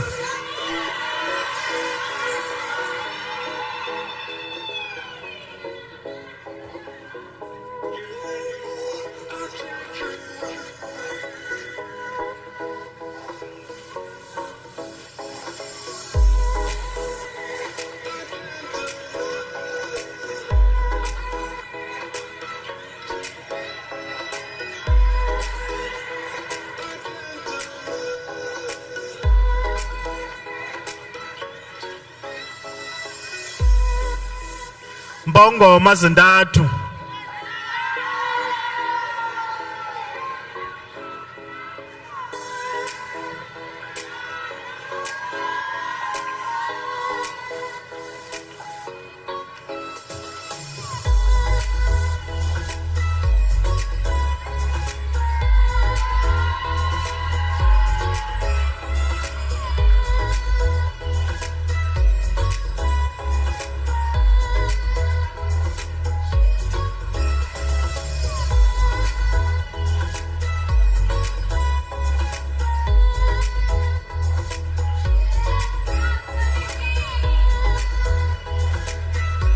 Mthinsilana Samkelo.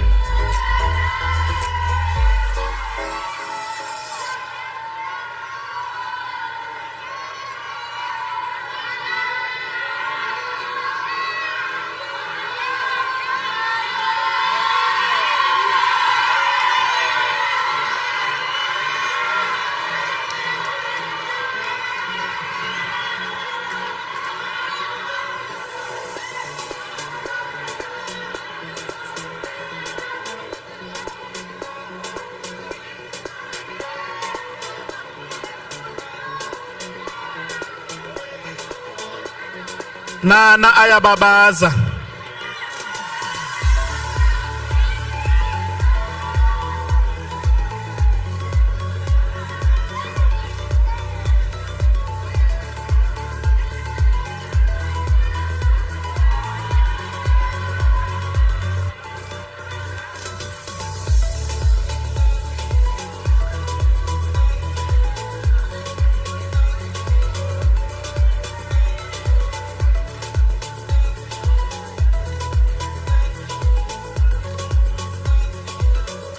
Ndongeni ayole.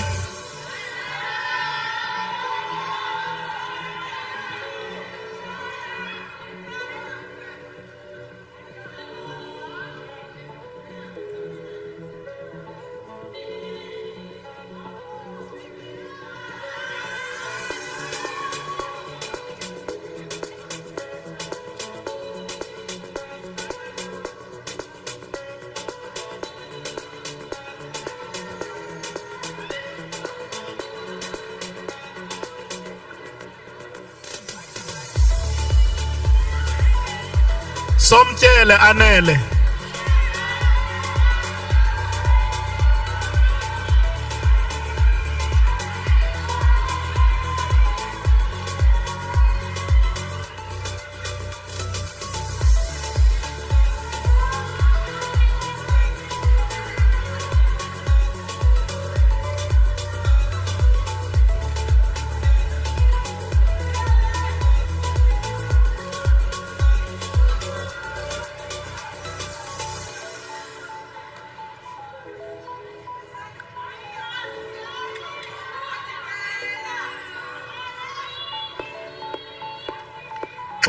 Xolilizwe asisipho.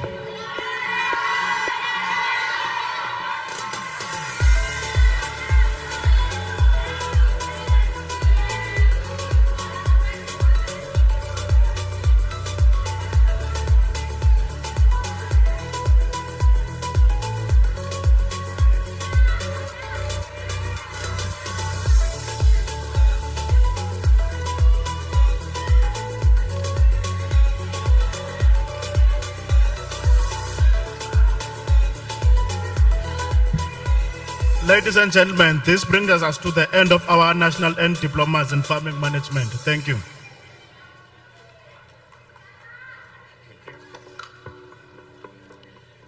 Now we're going to be moving on to the business management group.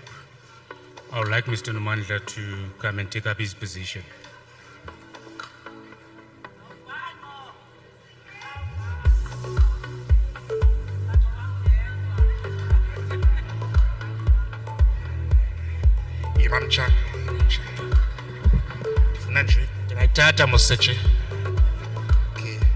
We will now present National End Diplomas in Business Management. Badulwazi.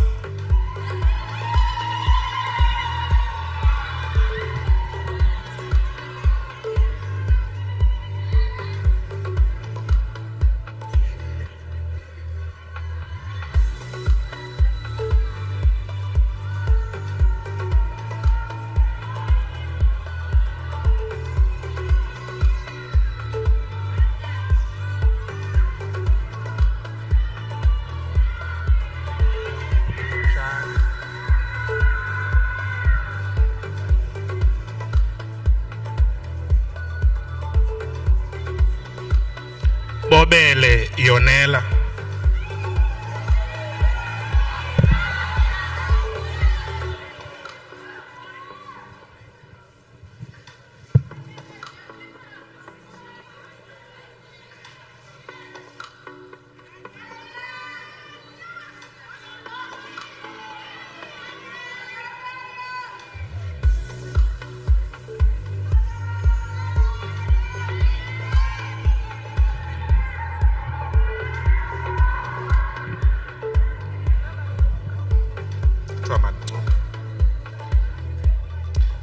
Valisi Violetu.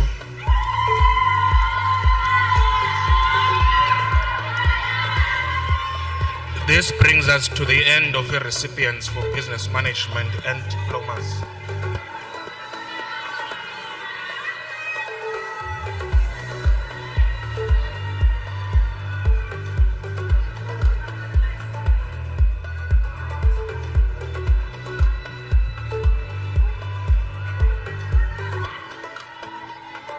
will now call the recipients for National End Diploma in Financial Management. Tsetjwayo Tina.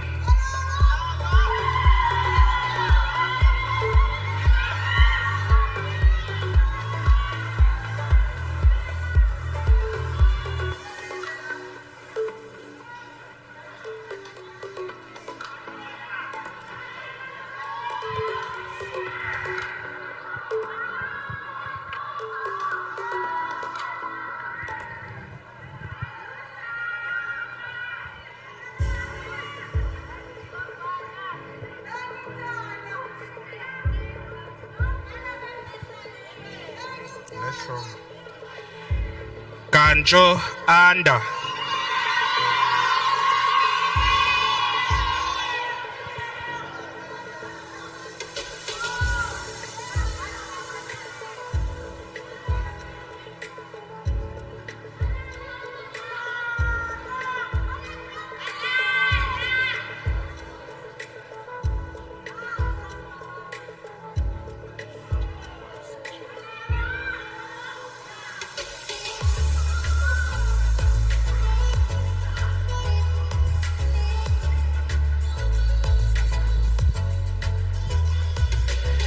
Jack Sandiso.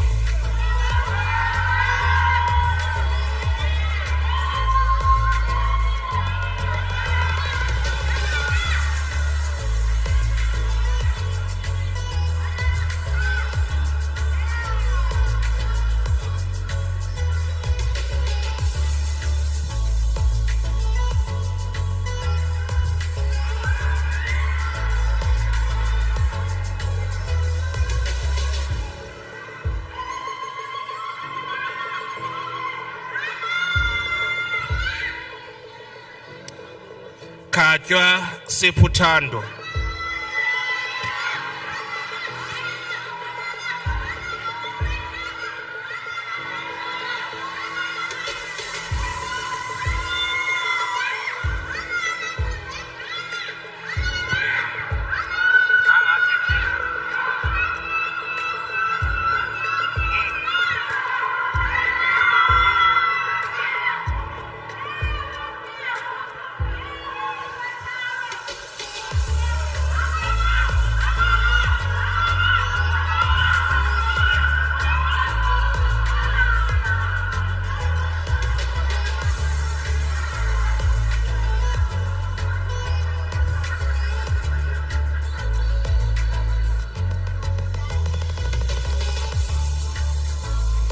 Litye Thulasizwe.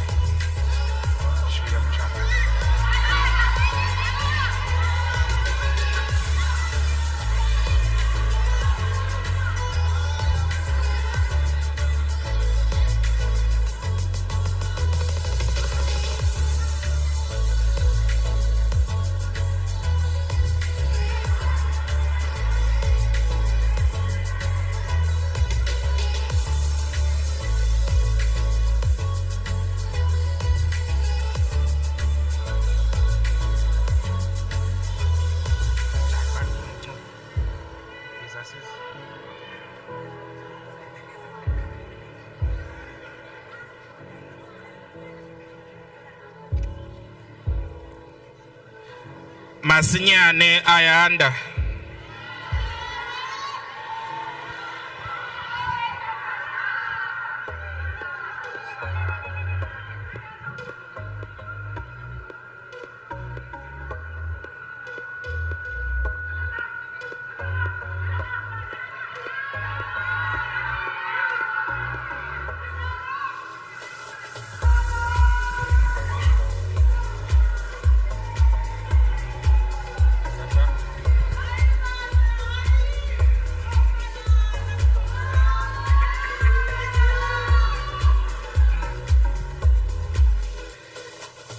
Asemahle Mathanga.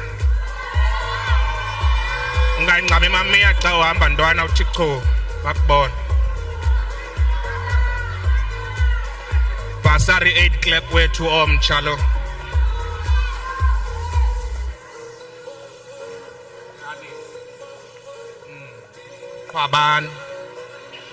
Khwaban. Basari aid clerk wethu omtshalo Qwabani umhle.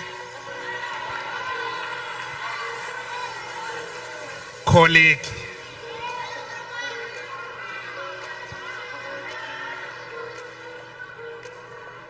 Izamemba zaqhwabela now.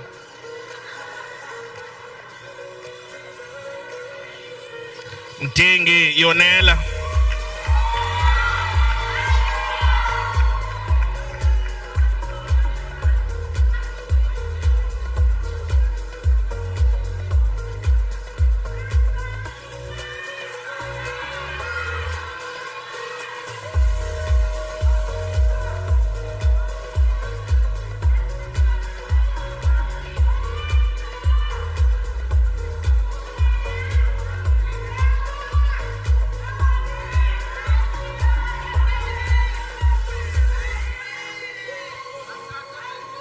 Melanie Sibusiso.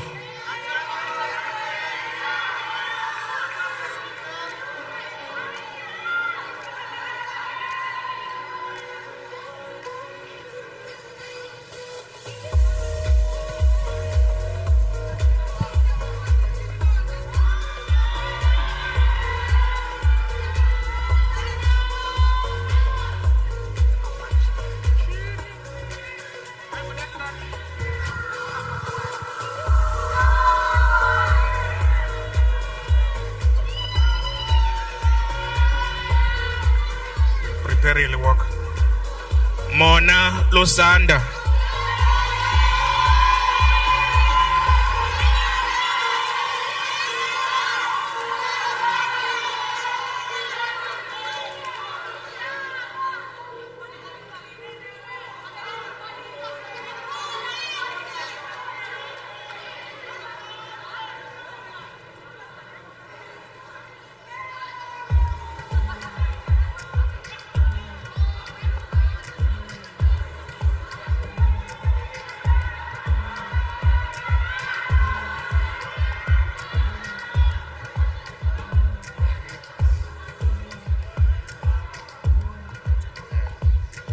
Nqonci Sibulele.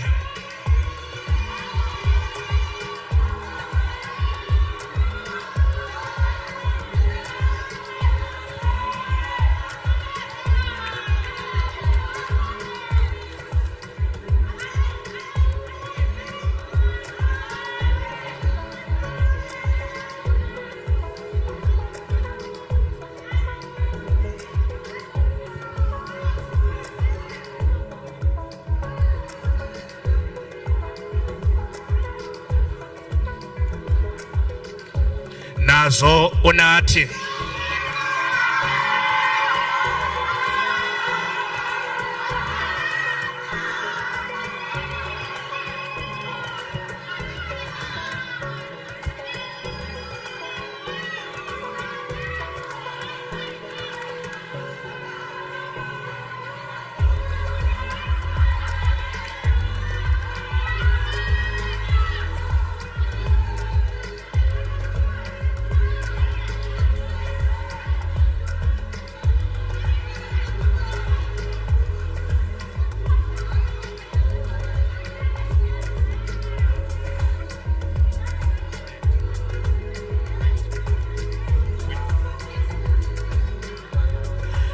Ndovela Nobahle.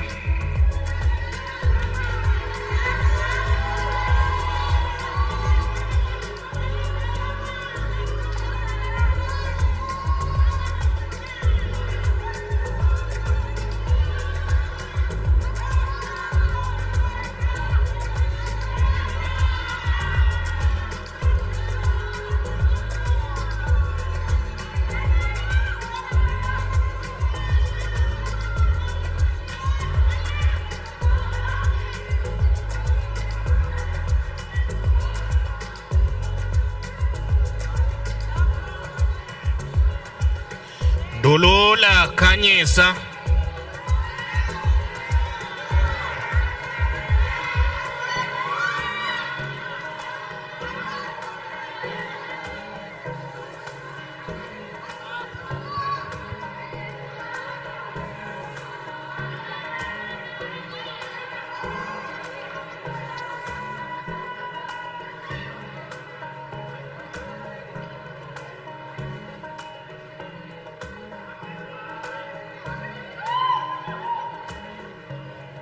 I must use a lane better.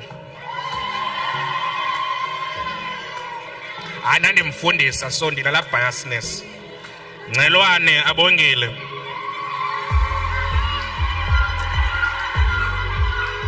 Awuyisela.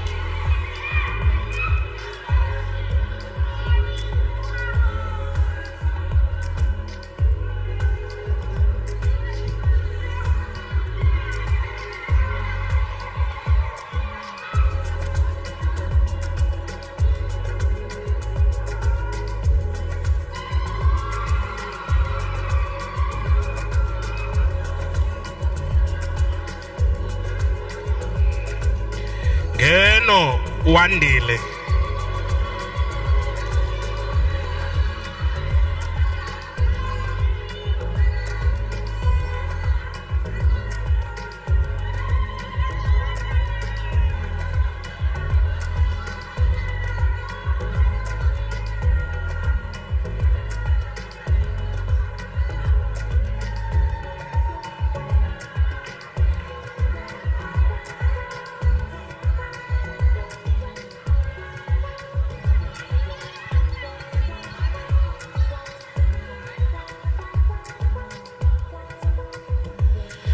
Dalandala nondombi.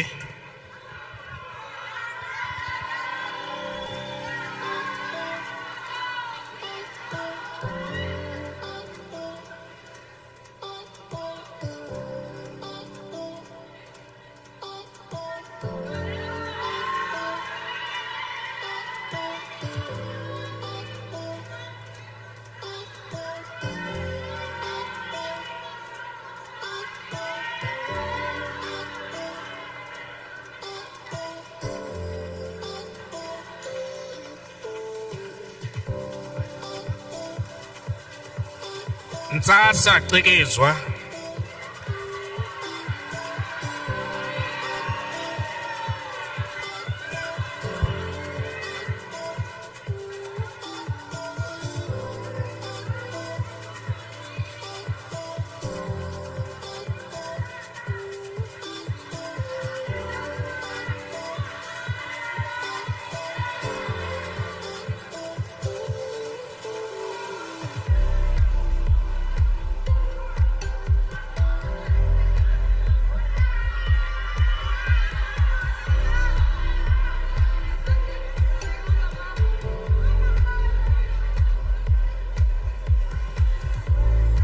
Platye zikhona.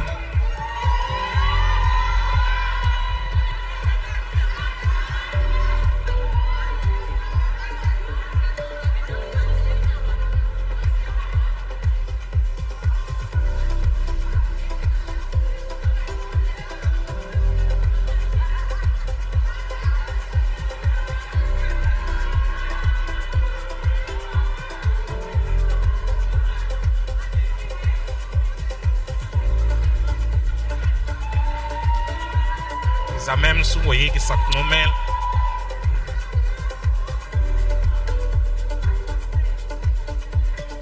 Pressure xoliseka. Masalalazise kaloku.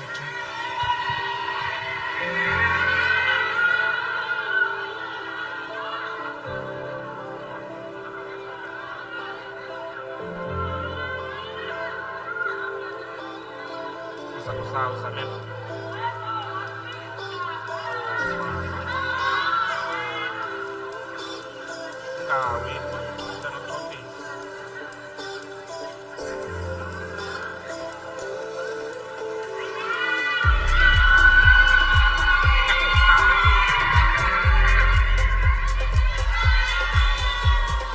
Siphetha zona.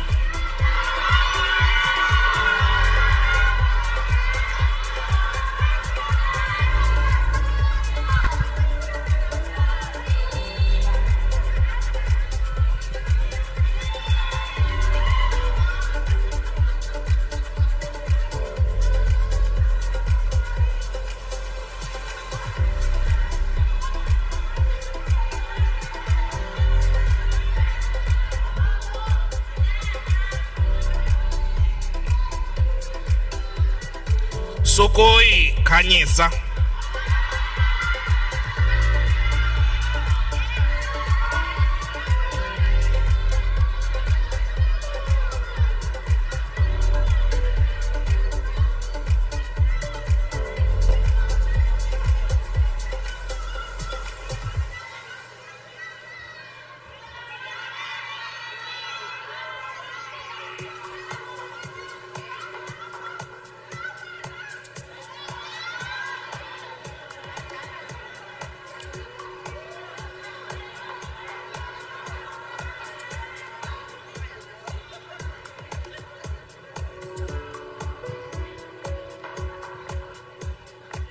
Somti sinazo. Lishiye mama, lishiye.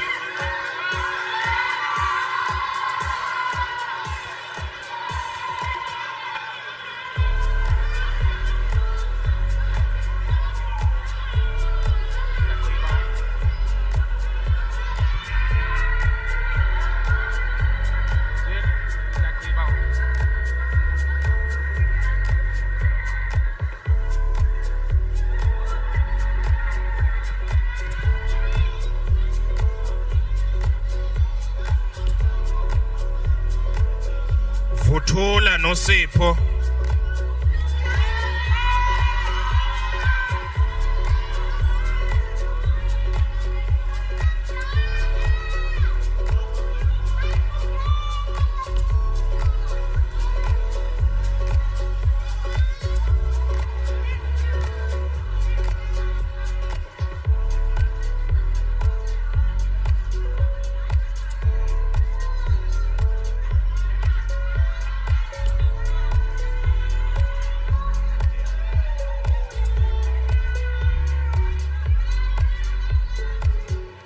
Zethu Sandisiwe.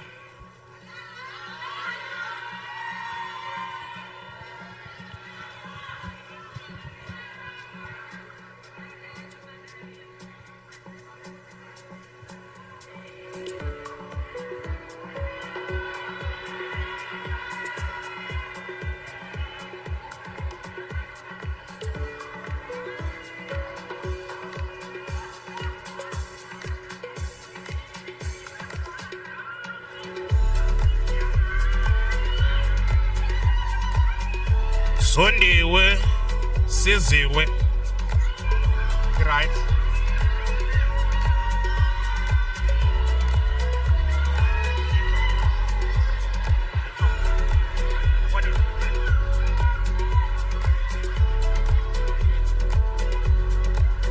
This is the end of the recipients in financial management, national and diplomas.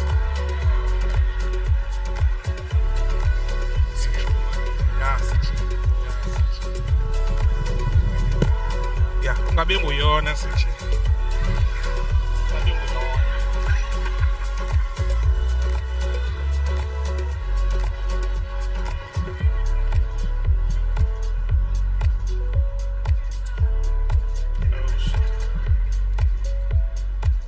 Now we'll present national and diplomas in the category of human resource management and management assistant. Mr. Julie.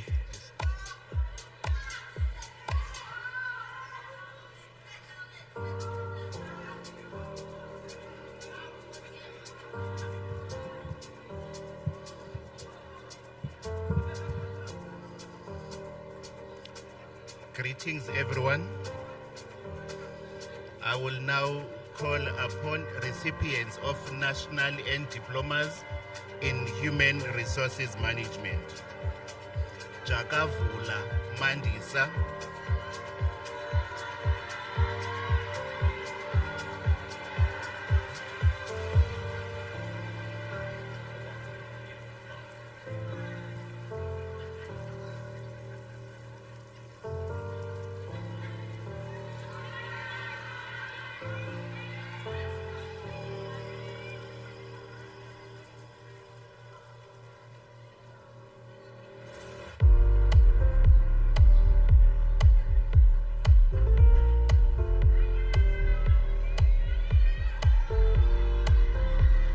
Makona Lindelwa.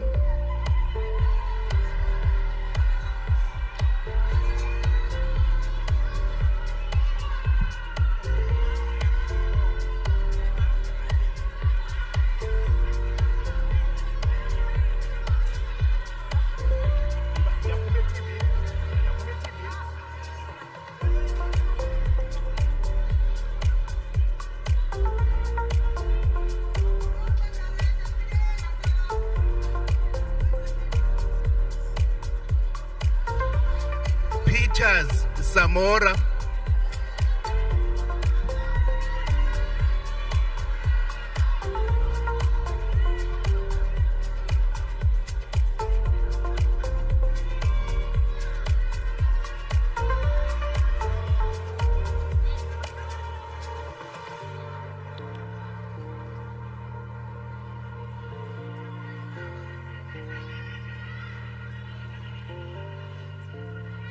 Then that brings us to the end of human resources management.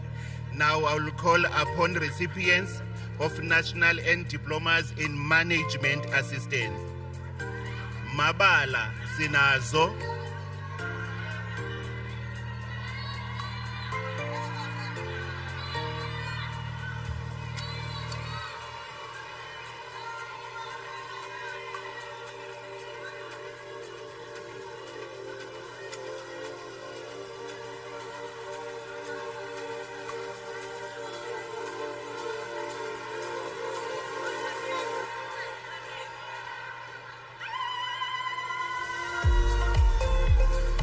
Mbadamana zinhle.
Mhlana Thokozile.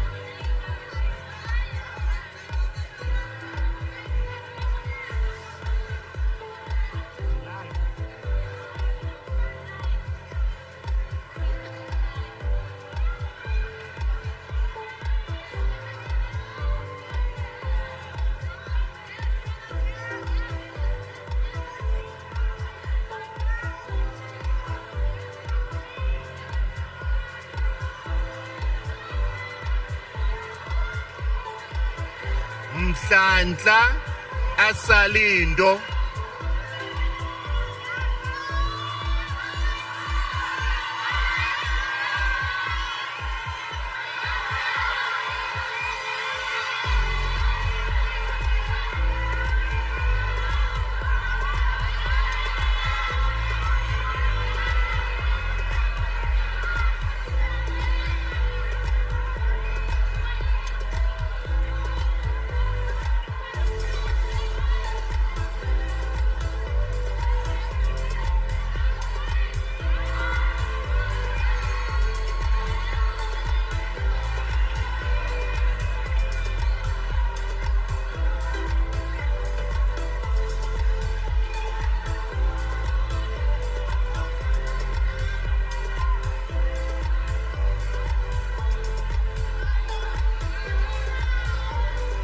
Mlakalaka akhona.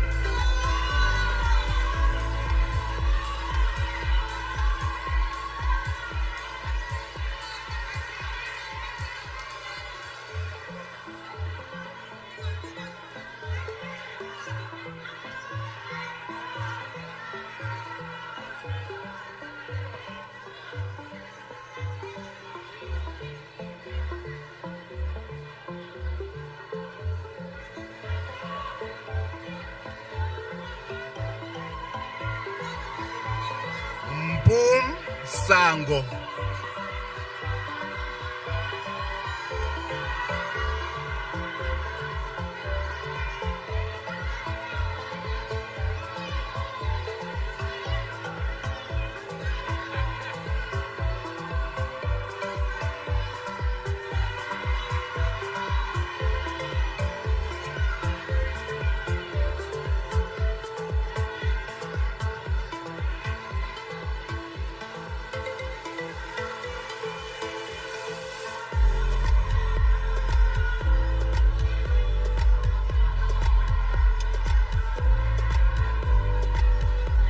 Nkane Lindokuhle,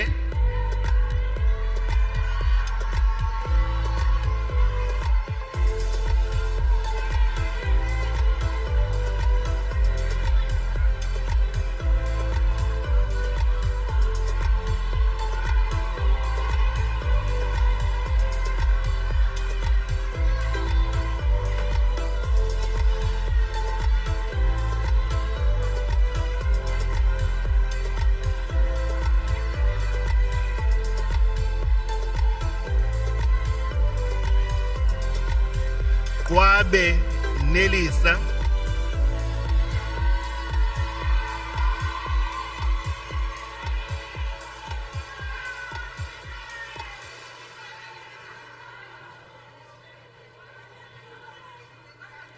colleague.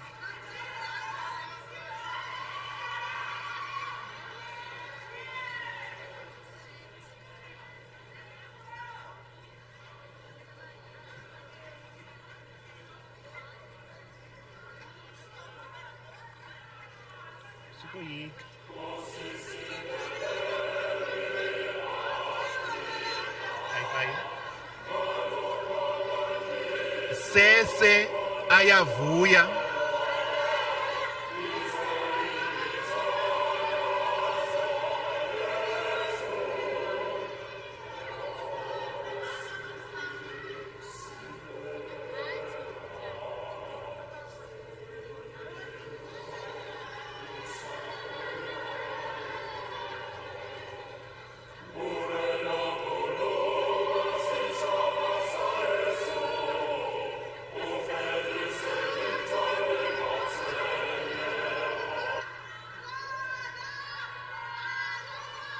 Shedi Lungelwa,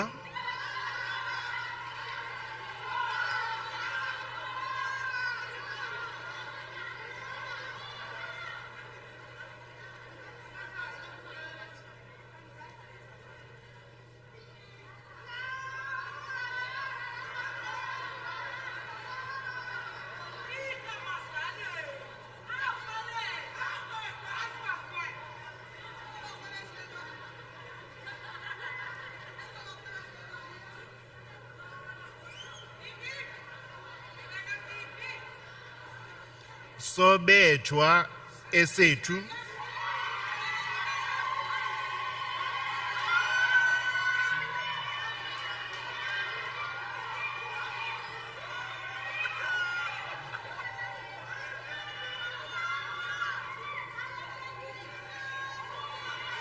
Sukoyika.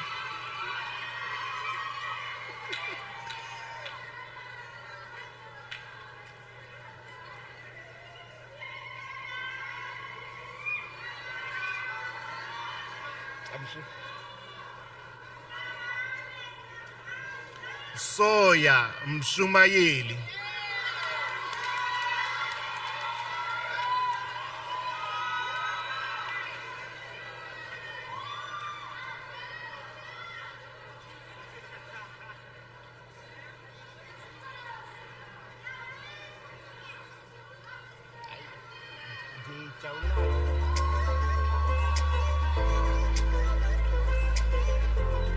That brings us then to the end of management assistant recipients. Thank you.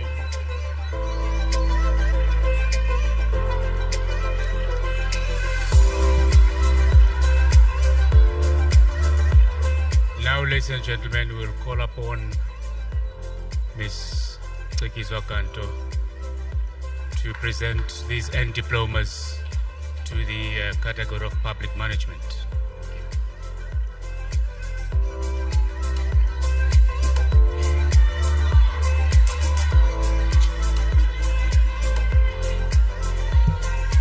Diko Lucho.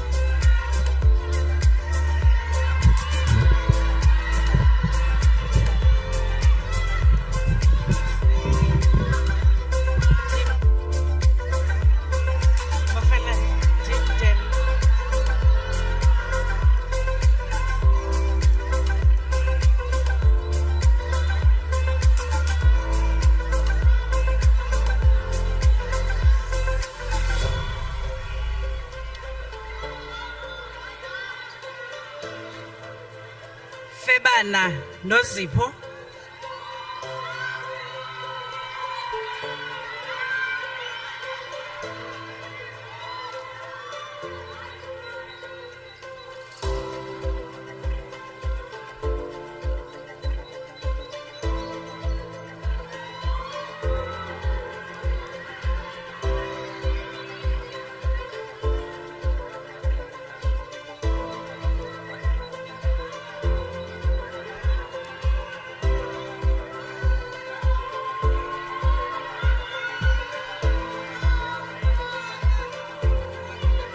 Feni Sipho Sethu.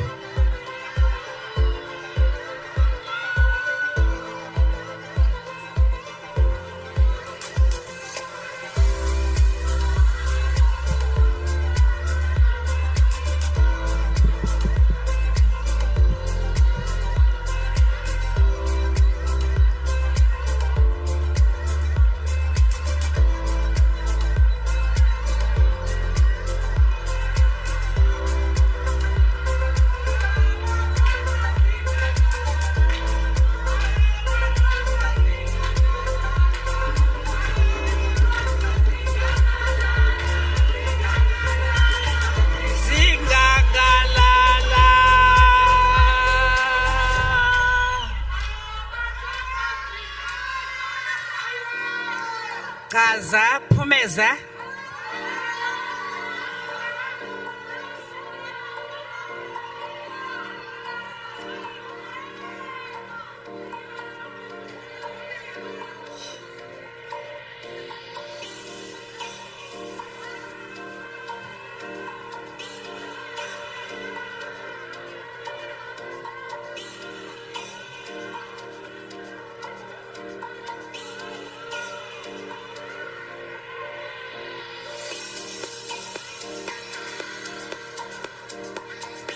Kijana Lusanda.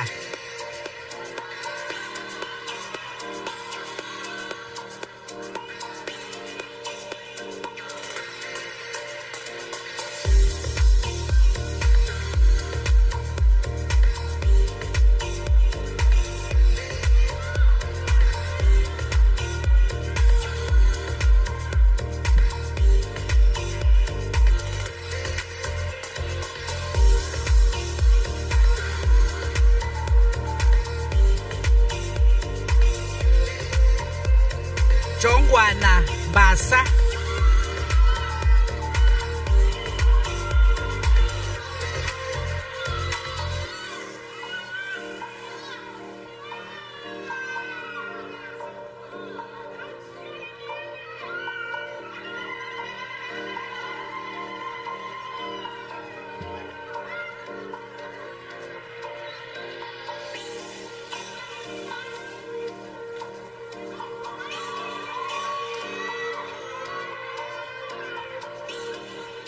Lugola Asipamandla.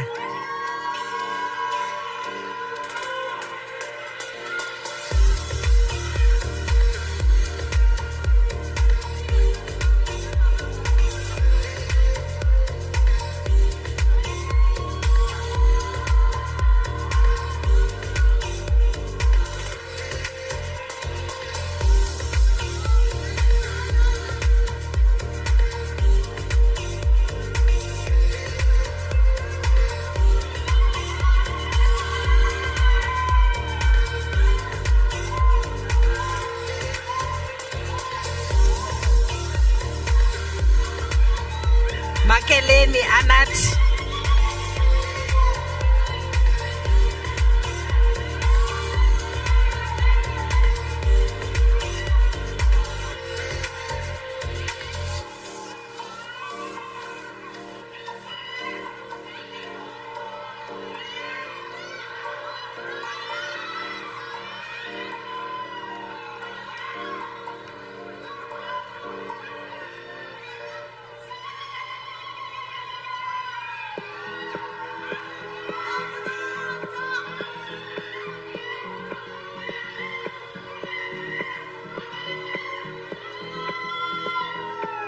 Mosweni Nomtha.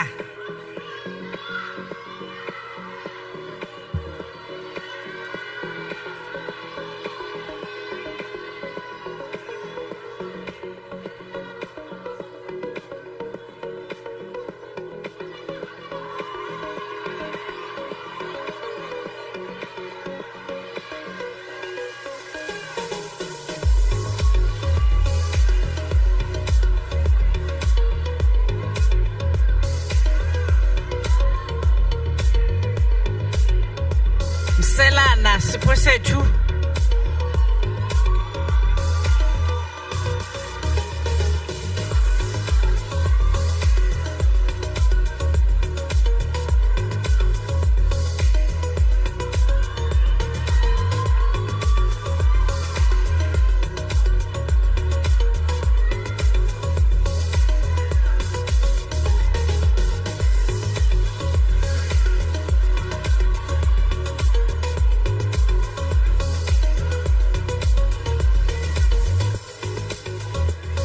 Dum zihle.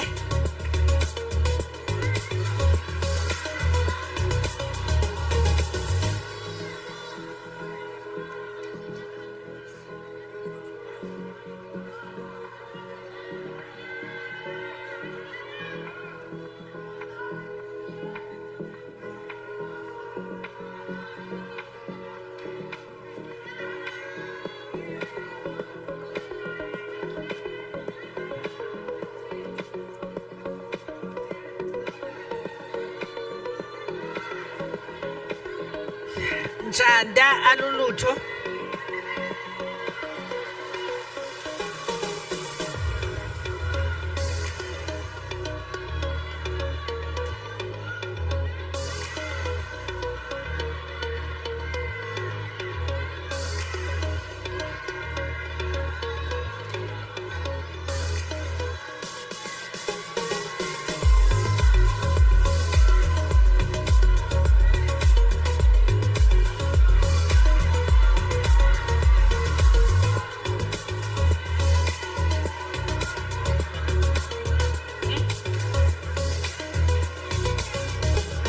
Ndagana siqalo.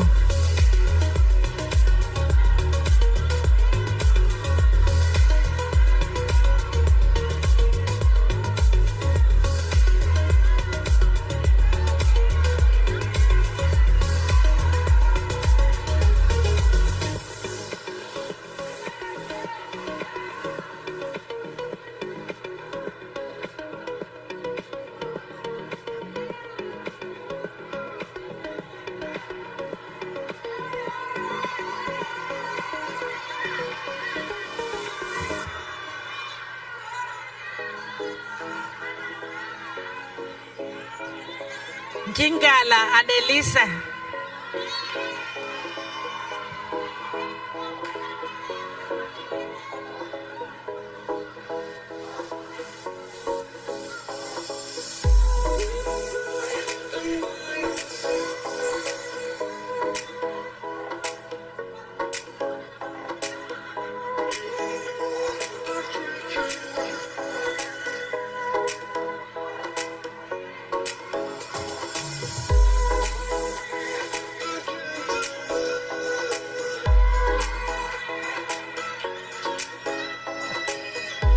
Maybe Nande.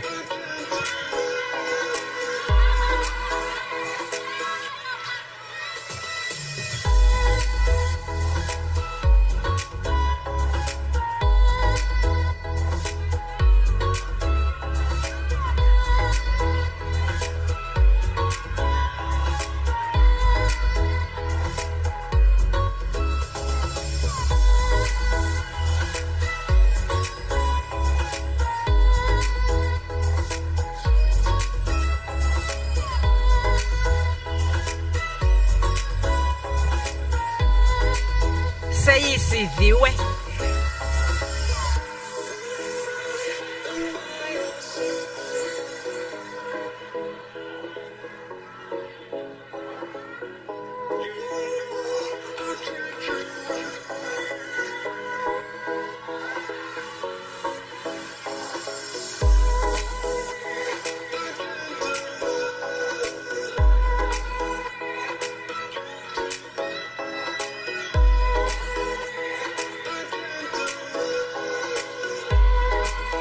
Thomose Nonelela.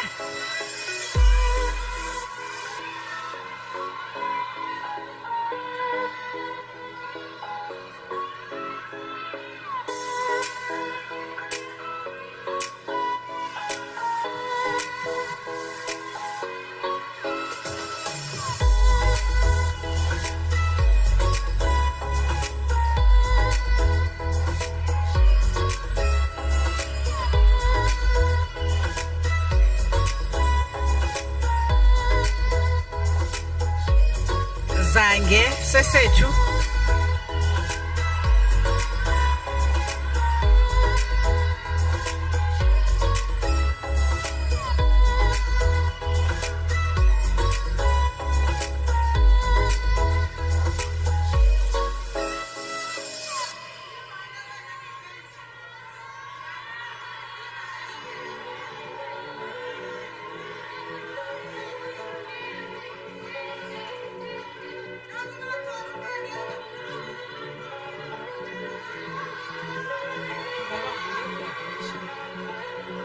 Zeleni asekho.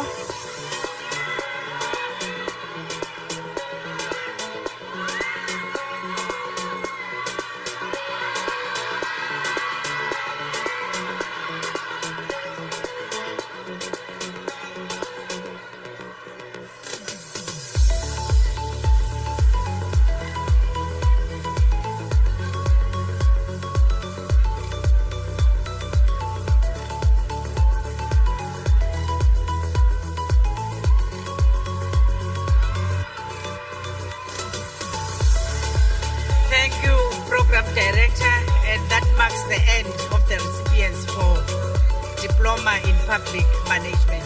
Thank you.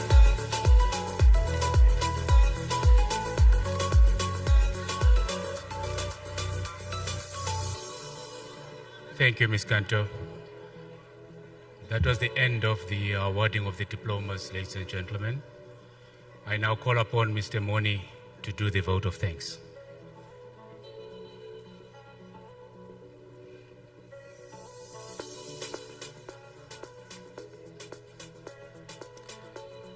Thank you very much, Mr. Jacobs.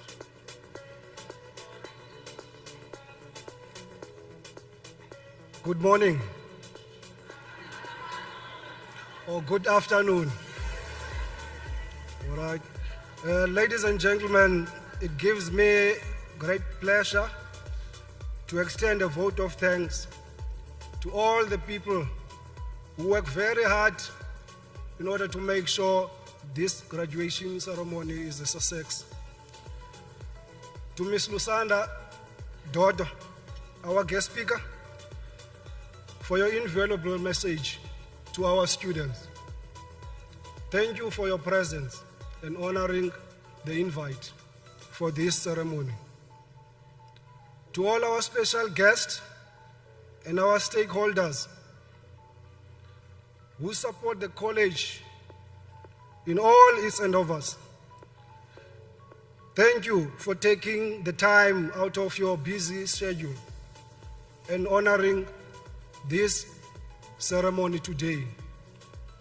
If I can highlight few of our stakeholders, thank you to our sitters that are present today, TITA and INSITA, together with the departments that are also within us today. Without them, this day would have never been possible for these graduates today. To our educators, who without this day would not be possible, thank you very much. You have gone over and beyond to make sure that your learners do flourish in the class. Thank you very much. You can see how valuable this day it is, not only to you, the people who are graduating today, also to your educators. Your educators are so happy today because today is the day whereby they can celebrate their work of their hands. You can look at them and see how beautiful they are. By the time you were organizing and buying everything, they were also buying on their side, making sure that they look beautiful for this day. Thank you very much, educators. To our SRC members, leadership,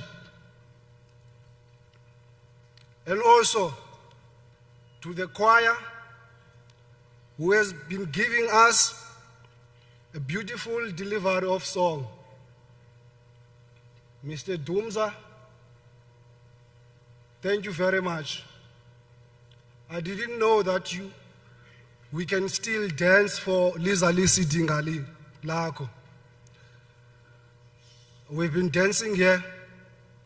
Thank you very much for that music.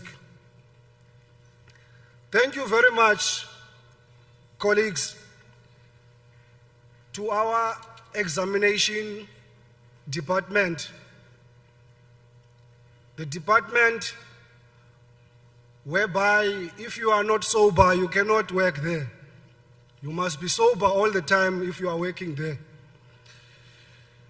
Thank you very much for our academic department and the committee responsible for coordinating this prestigious event, our marketing team, making sure that this event is a success today. We thank you for all your work that you have done. To the committee members and assistants who are graciously volunteered to support us to make this event a success, once again this year, we thank you very much. To everyone who participated in attending this ceremony today, with a specific reference to our recipients of diplomas, as well as their families and friends. And I'm sure within or amongst the families for these recipients today, some of them, somehow, they were doubting this qualification, because this end diploma within the college is one of the qualifications that takes time to obtain. You might acquire your ends up to N6, then you're not sure how long is it going to take you to get a work placement in order for you to acquire the experience, which is the practical component. And also again, you obtain the experience as well, then you apply for the diploma. It does take time also on the department side. Then that's whereby some of the parents, they will start wondering, ukuthi ngaba yiyo na lento obuyenza phaya nyani.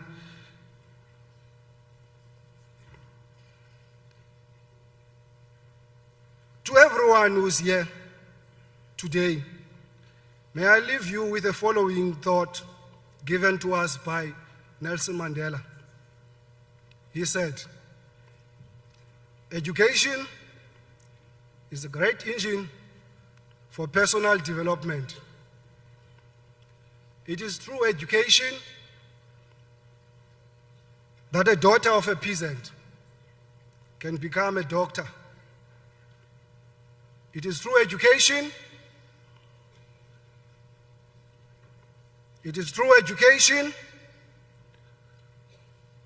that a son of a mine worker can become the head of a mine.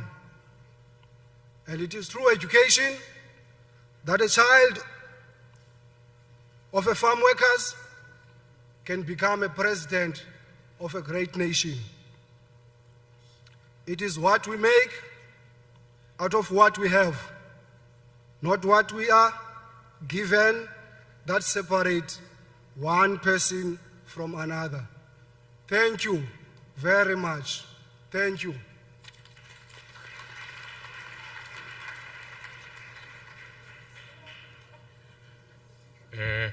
Thanks, Mr. Moni.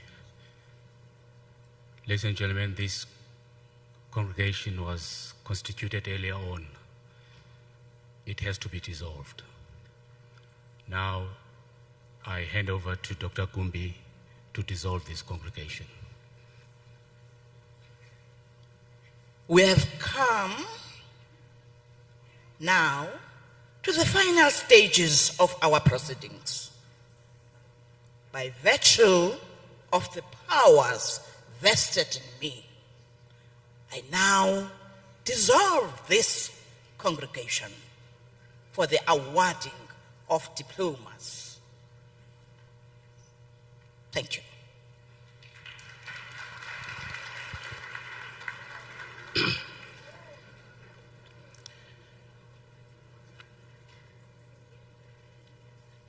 Now, ladies and gentlemen, we have come to the conclusion of the ceremony. After I have spoken, the choir will lead us in the singing of the national anthem. Thereafter, the procession will leave the stage. You are requested to remain standing whilst the procession is filing past. Kweli cala lam ndifuna ukuthi ndiyabulela kakhulu kuba sigcine ixesha sagcina nedecorum yale ceremony.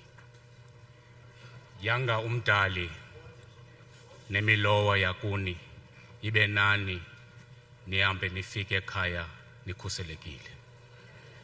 Over to you, Mr. Tembani.